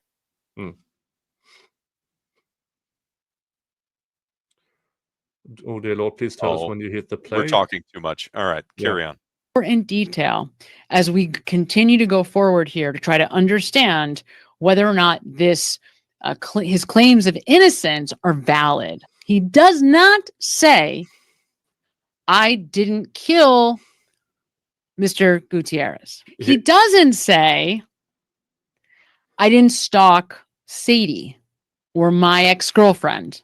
Instead, what he says is, what I can tell you is I didn't kill anybody. What's the fucking difference? What I can tell you is I didn't stalk anybody.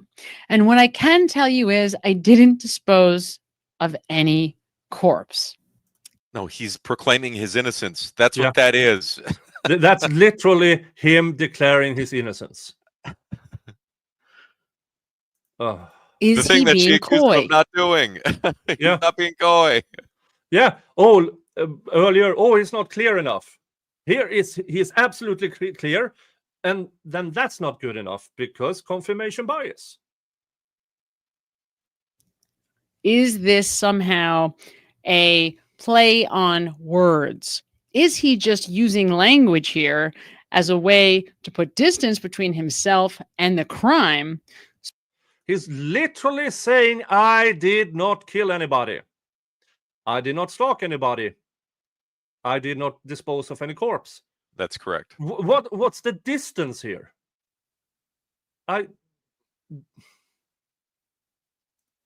So that it's easier for him to claim his innocence. It's really weird to be sentenced for or convicted for it and soon to be sentenced for it, but I didn't, Judge. Kind of feels like there's no turning around on that now. I don't really know how to make a better statement of my opposition. But I disagree. I'm innocent. But I disagree. I'm innocent. No, he disagrees with the conviction. That's what he said, to be convicted of it, meaning all of the things that he just listed. Yeah.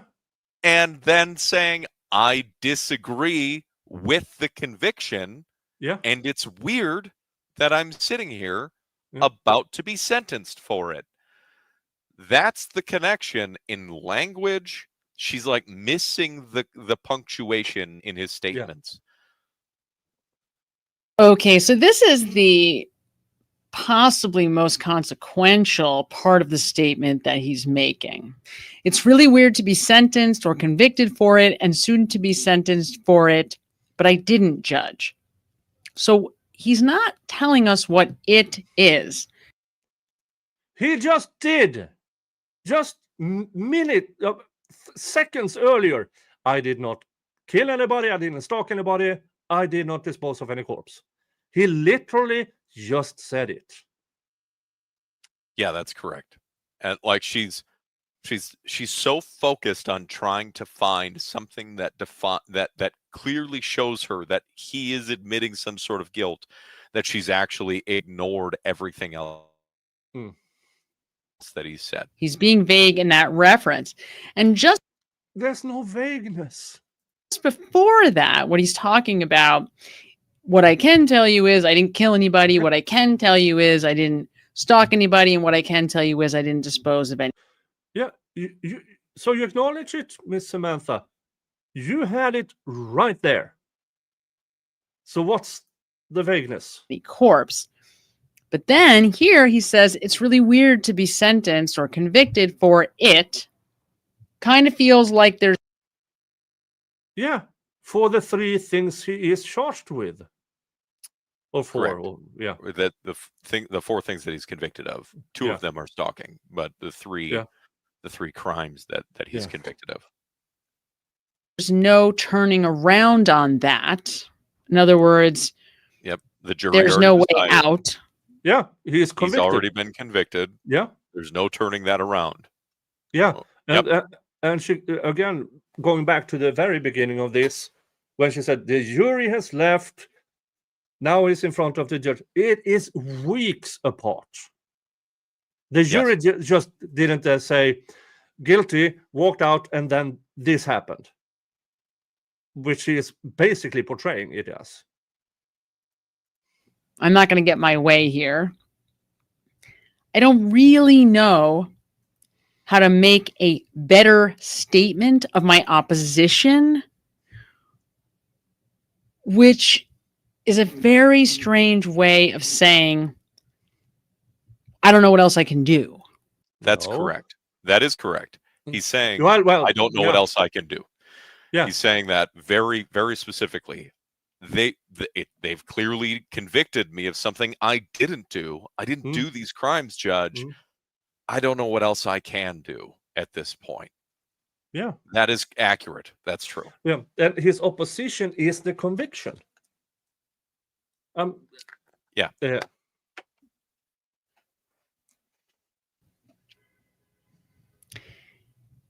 And then he ends this statement or this part of the statement with, but I disagree, I'm innocent. This is so disingenuous because it is clearly a punctuation, but I disagree with the conviction. That is that context. That is that paragraph. Yeah. Yeah, But she I actually. disagree. You see the with the subtitles on the conviction. screen. She actually missed the period after Yeah. disagree. Yeah. I'm innocent is a sentence of its own. She's Yeah. totally missed the punctuation. But with the statement, but I disagree, I'm innocent. That's where that is. Mm. Now, I know most of us want to ad lib here. We want to add in, but I disagree with you, Judge, because I'm innocent. That's not the ad lib. The ad lib is you removing the punctuation and clumping together two different paragraphs. That is you ad libbing. Jesus Christ. But that is not what he says. It What he says is, but I disagree, I'm innocent. There it is, the period. But I Yeah. disagree. I'm innocent. I mean, it's probably honestly like YouTube's caption generation. So it's not her fault that it was incorrect. But the reality is that this itself is its own statement. I'm innocent is its own statement. So he's decrying his innocence again, which backs up his earlier declaration of innocence that he did not stalk anybody, he did not murder anybody, he did not dispose of a corpse. An incorrect assessment here. Now, you might need to see those words spelled out in front of you. Oh, well, you already did with removing the punctuation to give to insinuate. There's no pause. There's no pissing me off now. To grasp that this very much looks like a confession. No. But it does very much look and read like a confession. And if we go back... Not even a little bit. No. Now she's... Because up until this point, she's made references. Now she's gone over to the part where she is literally making things up. Yeah. She just had to twist her own logic into a pretzel to come to that conclusion. Yeah. No. To the beginning of this piece of the statement, it's really weird to be sentenced for it. Yeah. And soon to be convicted for it. But I didn't, Judge. He's trying to... I don't think that are exact quotes. I mean, maybe it is because, again, he's ad-libbing this speech. This isn't something that he sat down, had a speech writer feed him. This is something that he is just speaking from his heart. So while his attorney is kicking him in the leg, staring him down, telling him, no, you can't say this. So he had to also not only think ahead, he has to adjust. Right. Say, I didn't kill Rosalio Gutierrez. But he doesn't say that. Because that wasn't the only charge. Yeah. And I didn't kill anybody. I to my knowledge, I didn't kill anybody means I haven't killed anybody. That includes Rosalio. Correct. To his knowledge. And he clarifies that afterwards. He's now using the term it. And for people that are guilty, it is very difficult to talk about what it really refers to. What's your baseline?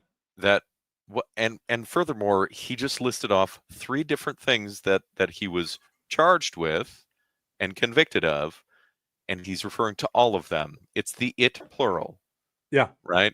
And is that proper language? No. He Mm. probably could have used better grammar. Yeah. But I mean, for him to be like, I did not have sex with that woman, right? Like he didn't need to go into the specifics of each and every one. He's just using the general term, which is the point. I mean, not everybody can be a master's level psychologist, 6-year PhD candidate in clinical psychology. Nah, you can't project your own vocabulary on people who are not on your level of education. And Zack is smart. He really is. This is also a moment of extreme duress. So he's going to express himself maybe in not the best or clearest way. Because they don't want to think about it. And conversely, if he's not guilty, then you don't have to worry about saying what it is, because he just said it. You didn't commit the crime. I don't know what you're going to decide. I don't know what you're all going to weigh. I don't even know how to represent my own character without having my family be able to testify on my behalf. Yeah. How do you take that into account? That everybody in that courtroom was expecting his family to be able to talk on his behalf, and the judge denied it. Yep. And this judge claims he does this all the time. I must say I haven't checked if that is correct, but I don't think that is correct. He let other people do it in other cases. And you know, we had to submit our statements to the court in advance so he could review them. I remember. And he was an absolute asshole towards your sister. Yep. And he read the excerpt because they gave us a format for our statement on what we had to say or what we should include.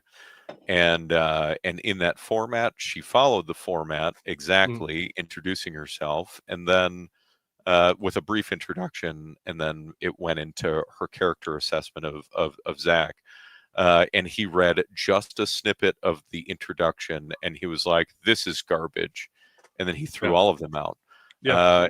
And this happened before Zack started talking. Yes. So yeah, and this is in the sentencing hearing she is watching.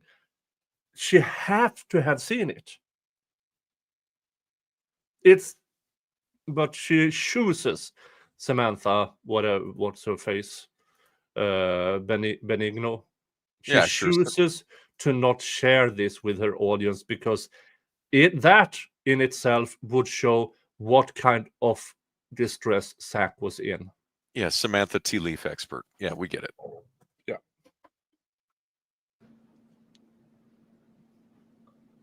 But they do have some things that are relevant. Note that he's telling us that the family has relevant information about this situation. I know his daughter does testify, but it doesn't end up being... Because the whole point of the family statements was making statements as character witnesses to him. Yeah. And so he is saying that my family has things that are relevant to an expression of my character as a person to your decision on sentencing. That's what he's saying. And she's spinning this in a very different way right now. Yeah. His daughter wasn't stopped from being able to make a statement. In fact, she was allowed, and so was Sadie. But we weren't. Yeah. And she's referring to OA's. She's referring to OA's testimony. Yeah, but that was the trial part. This is different. A good look for him, from what I understand. But it doesn't appear like he had a lot of credibility witnesses by the way he's talking. Now, I didn't watch the whole trial, so I'm not sure of that. You didn't watch a second of this trial. She got You- some snippets. She knew about the situation with him allegedly going over there with his daughter. So she Yeah. at least gathered some information, just Mm. not a lot. Yeah, but saying he didn't have a lot of character, but the judge denied it. Yeah, It's literally in this stream that she is getting snippets out of. What he believes is that family members have relevant information to this case. I mean, even during the trial, there was a gentleman who tried to come up and talk to me. I think there was a comment about how now everything has happened during the trial. When he made that attempt, nobody really knew who he was, and I do know who he is. He's a man who I saved from assault in jail. He's actually related to one of the jailers. So we don't get to see Zachariah here because the courtroom videographer instead pans away, is looking at family members instead. It's just noteworthy that the reason why you might add something like he's actually related to one of the jailers would be to add credibility to what you're saying, to make it sound more believable. It does call. This literally happened. Yep. At trial, in the trial part, which the judge knows. This isn't about credibility. He's referencing something that actually happened at trial. In front of the judge's eyes, that a man burst into the courtroom and was trying to, maybe in a very bad way, make some sort of proclamation. And Zack makes a point of saying that he knew the guy and he helped him out when he was in the general population in jail, which is, I mean, the point that she's missing in this is that he's trying to make a character statement for himself, because that's part of the purpose of this moment in the sentencing. Call the statement into question a little bit for me. And my heart went out to him because I know he appeared inebriated, and I know he struggles. And I know he was coming up here to talk to me because we got along so good. And my heart went out to him because he appeared inebriated, and I know he struggles, and I know he was coming up here to talk to me because we got along so good. So in other words, he's trying to find a way to communicate that he's a good guy, he's a good person. That's literally what the sentencing hearing is about, to present stuff that puts you in a slightly better light than the prosecution is trying. It's literally the meaning. And since the judge denied Saul and the others to talk, Zena. he has to. Jesus Christ. And he's saying to the judge, I don't know how to prove that to you. Okay, and you can see here in his body language, he wants us to believe him. He wants to communicate to us that he's a good guy, that he cares about people, that he's helpful to other people, even, other inmates, right? That he's just an all-around decent person. He does that. That's true. But those tiny little moments throughout somebody's life, he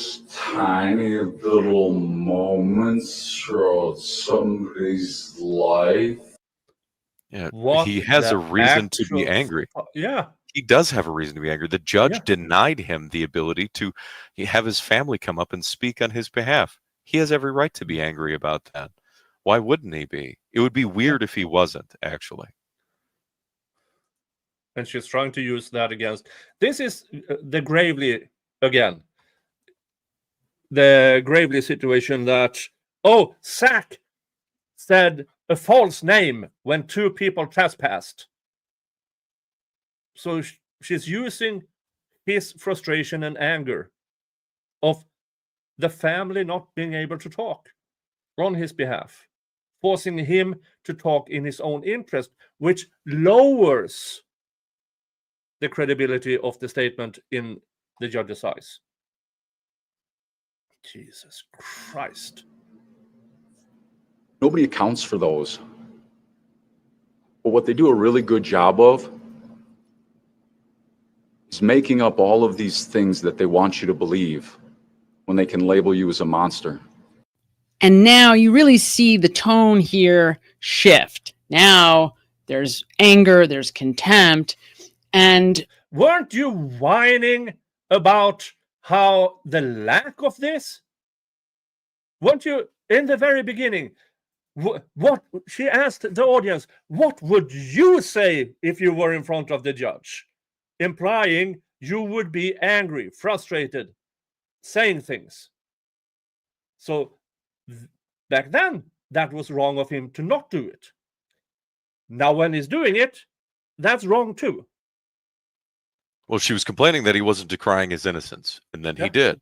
And then she said that he wasn't frustrated with the situation enough, and now he is. Yeah. But every little moment in between, she's trying to twist into some sort of magical tell.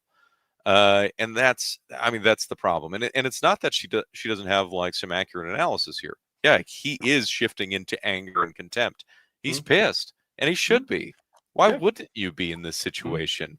They ran a kangaroo court. They've denied you at every single turn the right to fair consideration under the law, including in the sentencing, in allowing his family to speak on his behalf as character witnesses. Why wouldn't you have anger and contempt?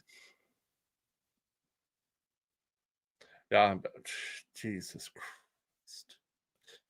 Now, I have to say, in order for compliance within the fair use to be absolutely on the right way, can't play all of it.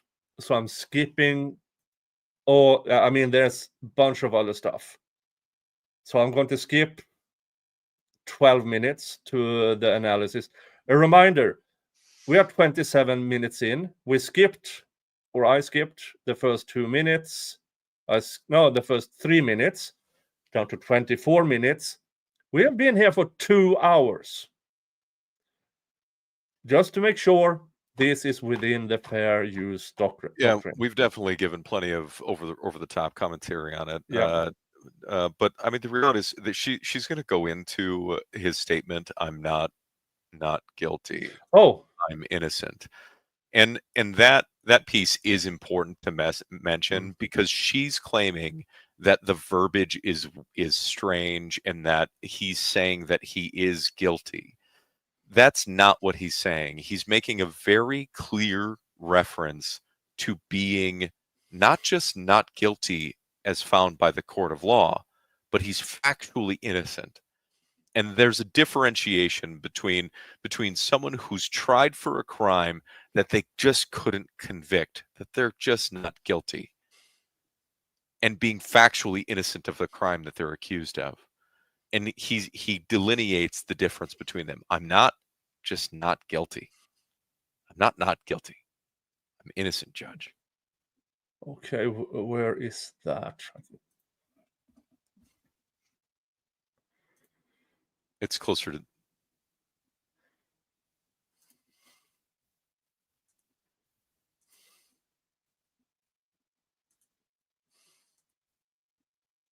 Yeah, it's down here. As I didn't do it, I'm innocent, Judge, that he's innocent of the murder of Rosario Gutierrez, but he doesn't say that. Now, he literally said it over and over again. Yeah, he said it several times now, actually. Take a look at this. I'm innocent, Judge. He's trying not to cry. Not guilty. I'm innocent. Now think about this. Like if someone emotion. is not guilty, then what are they? Innocent. If you are not... Yeah. Innocent. Factually innocent. Factually innocent. He's proclaiming that I'm not only not guilty, I'm innocent. I'm not guilty. I'm innocent. The entirety of that statement is clear unless you actively searching for something to Yeah. I'm not guilty. I'm innocent. Yeah. Here what she did prior, removing the dot to get things compressed falsely. Now she's adding a dot to make it seem like, no, these are two different statements. So she's constantly moving the goalposts for her argument. She's letting the conclusion steer the argument to the degree that she is contradicting herself. Yep. Constantly. Because what was good in the beginning, he should have done this, is no longer good here when it actually does it. And vice versa. She understood that Karen Reed was factually innocent, but didn't understand Zachariah saying that. Now, that I would assume this is that's of grifting reasons. Which way is the wind blowing? I'm going to take that. And then it's clear that she went into this with the bias of looking for, some sort of tell to claim that he was guilty in this video. And it started out with the very early framing. Yeah. We've already talked about that kind of ad nauseum at this point. But like her interpretation of this whole interaction is disingenuous. She has some good things that she does say that we've skipped over. She claims that that some things are narcissistic in nature, maybe, but there's no clinical diagnosis of narcissism disorder. I think that there's some layers of her analysis that are decent and accurate. And I'm not saying that she's a total shitbag at doing this, but she misses a lot of the context. She didn't do her homework in this case. She's looking at this with confirmation bias. And watching this for me was painful, because she was filling in context on exactly what was being said, and then trying to apply guilt in some roundabout way in almost every interaction that she presented, and then totally missed the entire history of everything that was even presented in court. And that in itself was a disservice to this video. To everything that she presented. I'm not saying that she is completely off the mark on absolutely everything that she said. No, in all fairness, I think that there were some things that were, were they involving self? Were they involving his ego? Sure. He doesn't acknowledge Rosalio at all. And she goes into that and she's like, well, why didn't she acknowledge the victim? Well, my statement is really, in knowing my brother and having conversations with him about this, it's that he never met Rosalio. He didn't really care about Rosalio.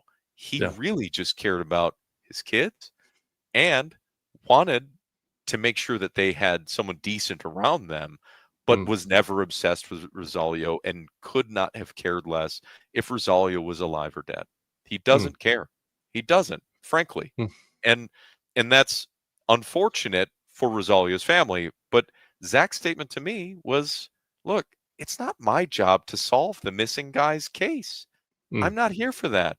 I'm here to try and go back to being with my family.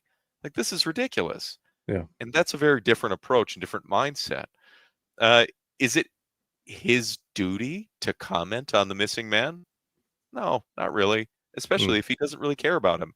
In fact, if he perseverated on Rosalio in his statement, then people could argue that that was his mental state beforehand. Yeah. So you're damned if you do and damned if you don't, right? Yeah.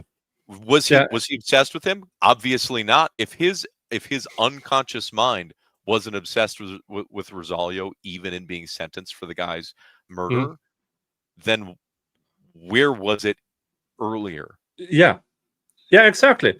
Because if he had the stalker mentality, he would still have it during the sentencing phase. And he doesn't. And one of the things I see throughout this video of hers is she does 180s throughout it. Yep. Oh, he didn't do this. That means he's guilty. later on, he literally does what she claims he should have done. Then she does a 180. Now that's wrong too. Yeah. There is no winning when, yes, in this case, when she have a predetermined opinion, and then lets the arguments steer the predetermined opinion.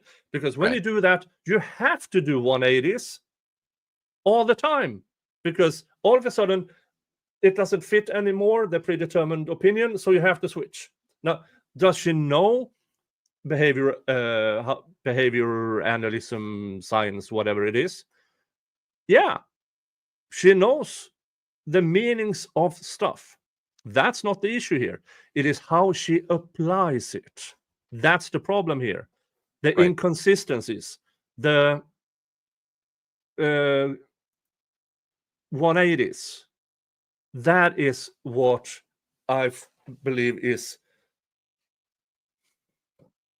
at the core of why I think this video of hers is just a pile of Falling. bullshit. Yeah, steaming pile. I mean, Yeah. the whole thing, making narcissism as an argument, like Mm. human nature itself operates on self-preservation by and large, right? We all try and do this thing where we're trying to cover for ourselves or self-preserve. And to attribute that solely to narcissism itself in nature is completely intellectually dishonest. Yeah. And that's like some of this low-hanging fruit of trying to attribute anything that could be some sort of self-preservation as narcissism is intellectually completely dishonest, especially from someone who's educated in psychology and behavior. Boiling to reduce things to just straight up narcissism is completely dishonest, and it doesn't translate to the public in the psychological meaning, because narcissistic personality disorder is different than being narcissistic about a certain thing. They are different. Now, for you, my dear audience, over at X, here at YouTube's,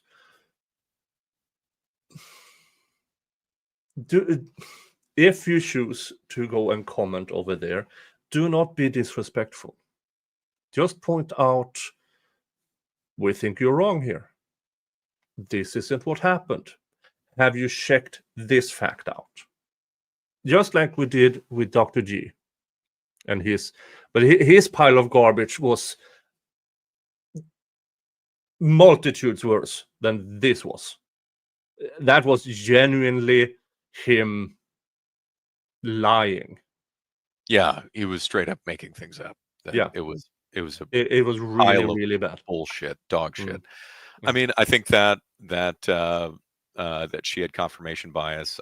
I've said that a bunch of times going into this. She starts out by framing the video so her audience then agrees with her.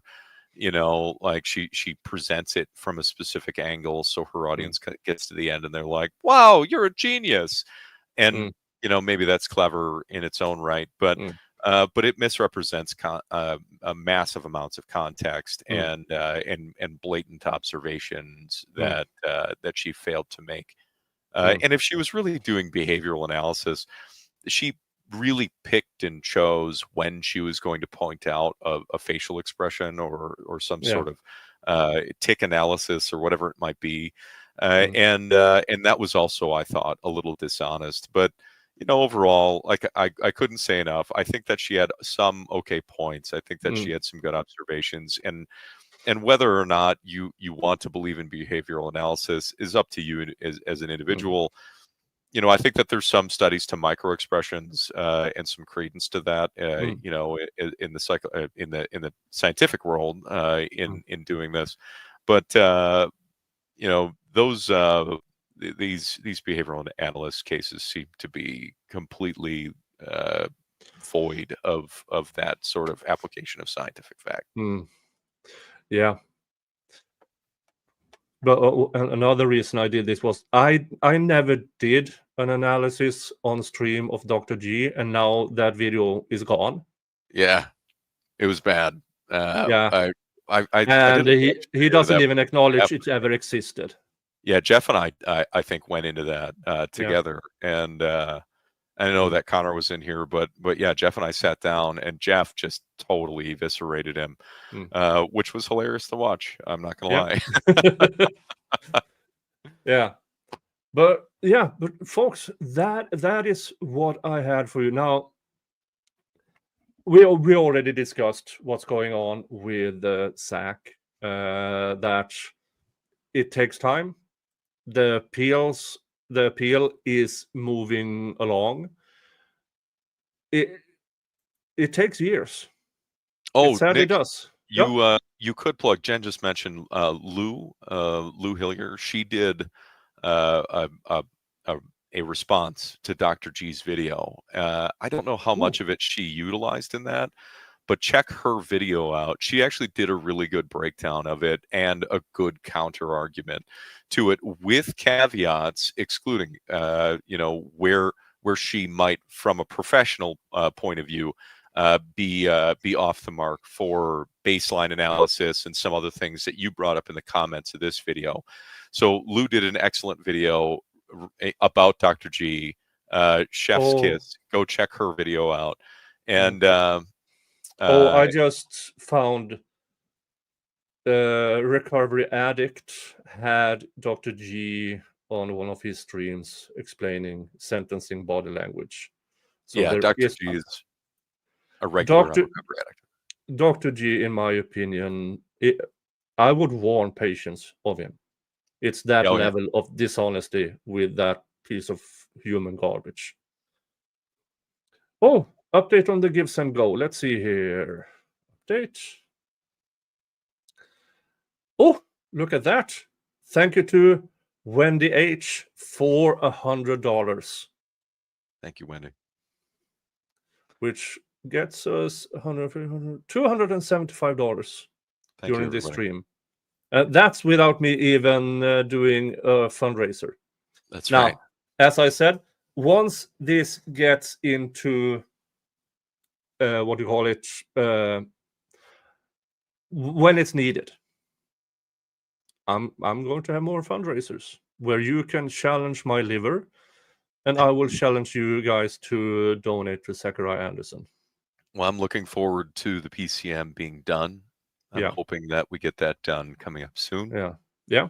And I know Dave is also waiting because he has his screenplay / documentary interpretive dance. I don't know what he's going to do in it, but yeah. Well, I'm waiting. I actually brought it up to David the other day, and he was like, "I know I should be working on it," and we'll see.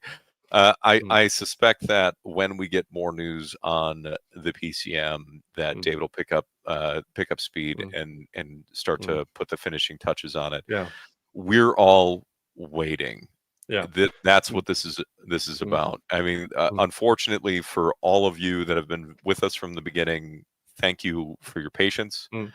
We're getting through this just like the rest of you. This is a extraordinarily painful process. Yeah, and I'm leaving you with one more thing. Now, I know it's not that reliable, but I asked Grok, where 6 foot, 270 pound, rug, 5 foot by 7 foot. The body type of Rosalio, unless they were chopped off huge amount of flesh from his body, it doesn't even reach around. The body type of Rosalio, 270 pound, most of it was very, very pear-shaped. It doesn't even reach around. Now we still have to we still haven't done our experiment. I was last year, I was just a few hours away, but we never got to it. Sadly. Yeah, I think you're in Michigan, right? So yeah, I was in Michigan, but it never happened. I will be in Utah in a few weeks, but that's really not close. It's not. Not even kind of. Not even kind of. Yeah, Uh, like you would be driving from just about one end of Europe to the other for Yeah. your European audience. Yeah, I know. But Um, somehow, somewhere, we will do that. Say, then again, say in hopefully not too many years, if needed, as an exhibit or a demonstrative, I would be honored to show up in court as a demonstrative of. Now I'm taller, but roughly the same weight. I'm not the same shape as Rosario because I have a little bit more weight upstairs. He was more pear shaped. middleweight, yeah. Yeah. So, but then again, I would assume there. I mean, 5 foot by 7 foot rug against a 6 foot, 6 foot, 270 pound, and this rug was blood soaked.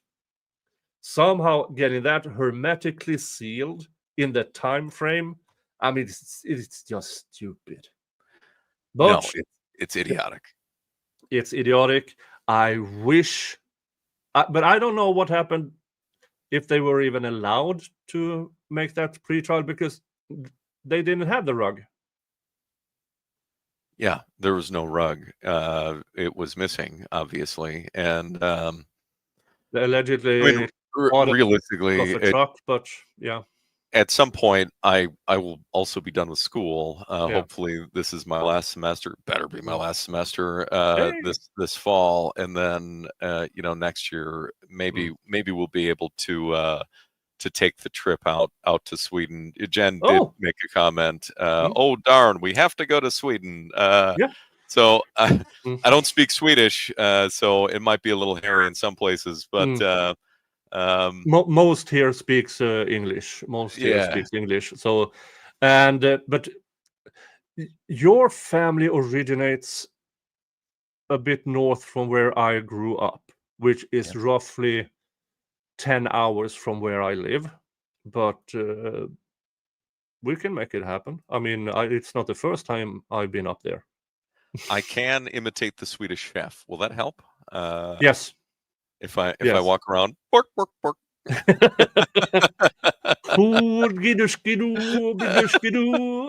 Yeah. Yeah. It will be amazing. I will teach that kid of yours all the nice words in Swedish. Great. Perfect. Yeah. Okay. David did actually super chat and ask about the boat. Jen found a sailboat. I know that this, like, people are like, we're not talking about the case, but Jen found a sailboat and bid on it in an auction, and it appears to be a yawl construction. It's a handmade wooden sailboat, and so I actually have to rebuild it. The hull is cracked, and I've got to go in and tear it apart and rebuild it. But it is currently still not under construction. It's going to take quite a bit of time and energy to get that actually off of the trailer and then flipped over, and then I've got to totally tear it apart. So it's going to be a headache in itself. I have no idea how to do that. Now I can change the carburetor of a tractor and stuff, but I do not know how to fix a sailboat. Well, you're welcome to come out and stream it if you're interested. I spent half a day with Dave on his dad's sailboat or whatever it was. Yeah. So yeah, at least I know that I don't get. Well, I already knew I don't get seasick. Sure. And only time I got seasick was on a motorboat in an inland sea with very short waves. They were driving very hard, and I was extremely hungover. Oh yeah. So if you can call that seasick, then yes. I mean, whatever tips the scale, I guess. But yeah. But okay, folks, everybody, say thank you to Sol for being here and helping me out with this. Thank you to Connor and Dave for the supers, which for the donation. For the donations. Wendy H, $100 to the Gives and Go. Anonymous Giver, $25. And Vice Baby, also known as Connor, also known as Jeff's Kid, $150. Yeah, he's a good Thank guy. you so much. Thank you. Thank you for still caring. Thank you for still caring. And yeah, folks, what goes on here? I am in the Laura Owens case. I've been asked by the people around that case to hold a fundraiser for Michael Maraccini, who Laura Owens, despite being charged with 7 felonies of lying in court and tampering with evidence, is now seeking a permanent restraining order against Michael Maraccini because he dared to testify against her. Yeah. So that is on Friday at 7 p.m. And for any of your audience that doesn't know the Zachary Anderson case, wrongfulpod.com. And if you want some really, really pedantic, very detailed deep dives into aspects of the case, Law Kong Express. Check out some of his videos. Oh, yeah, you need to check out Law Kong Express. Mailboxes. Mailboxes, mailboxes. Very good. That guy has had a whole new set of eyes on this case, on the Zachary Anderson case. Stuff I never even thought about. And he just pointed it out as what? How did you? It was almost unnerving to see him just, what about this? And I'm like, why didn't I think of that? Yep. No, he's on point and really, really deep diving. He's messaged me about very specific situations to try and glean the truth, because that's really what he's after. So bravo, Law Kong. You know, we appreciate everything that you do. Law Kong. You know, Wrongful Podcast, the girls over at Wrongful did a great job giving a trial summary and going through and getting people a summary of the case. All of that stuff still exists. Go ahead and support those wonderful content creators on top of you and David in the chat and everybody that covered it. Yeah, and you have freezachariahanderson.org you have Zack's case, everything about it, involved persons, the timeline, the investigation. You have the official evidence, and then sadly you have the unseen evidence as this. This had put so much context into the absolute horse shit that was the timeline. And how at the parking lot, there's no way to see any of this, which OA claimed she saw. Yep. She can't look through buildings. That's correct. And this is also what luminol looks like. What luminol looks like if it's with protein. It shines up proteins and stuff like that are in blood. And here is from inside of Zack's van. Nothing. In this area here, inside Zack's van, they claimed 270 pound, 6 foot in a blood-soaked rug was put. Yep. There's not a single speck from luminol. Not one. Total nonsense from the state. Yeah. They just fabricated stuff. There's it looks like Lou Hillier's seal right there on an analysis. Right above that, you just passed it, and then the Lou Hillier analysis of Dr. G's analysis video on Zachary Anderson. Yep, is here.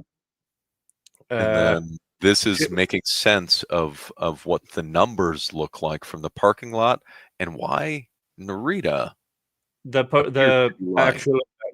The woman who changed her mind after a meeting with the prosecution, who then claimed, I was at the wrong place. It's literally lit up, the numbers, and she was parked right there. Yeah. And she started, it was dark and it was raining. It's literally lit up. And she also claimed that she saw people inside the stairwell. So yeah, no. And so yeah, here it is. And that's at night, Yeah, that's at night. clearly lit. Hmm. So Yeah, and Lisa Treffinger's DNA testimony. I have a stream with Steve Gosney where I fooled him into watching a normal DNA analysis, and he was almost annoyed by me showing him what I claim this is good DNA analysis, and he said, but this is just basic. This is normal. Yes, I know. Now listen to this, and I showed Lisa Treffinger's testimony. And that is when he contacted one of the best experts, Tiffany Roy, on DNA analysis. yeah, Tiffany's that- a true professional. She actually submitted a complaint to the Wisconsin DOJ about Tiffany, or about Lisa Treffinger's analysis, and rightfully so. It was really, it undermines or discredits DNA testimony from as a whole. Yeah, it is. I remember listening to it when it was aired live, and I'm like, "What's going on here? This is not DNA testimony. This is wrong." But Tiffany Roy explains it. Now, she also wrote a complaint to the lab, which, according to the rules, they have to respond to it. They still haven't. No, they did not. And to my knowledge, if I don't remember if this is correct, but Lisa Treffinger is now also the person responsible for the quality. She is. Yeah, of the lab, the quality, the QA or quality department, quality assurance or QC, quality control. Yeah. That is, to my understanding, accurate. Yeah.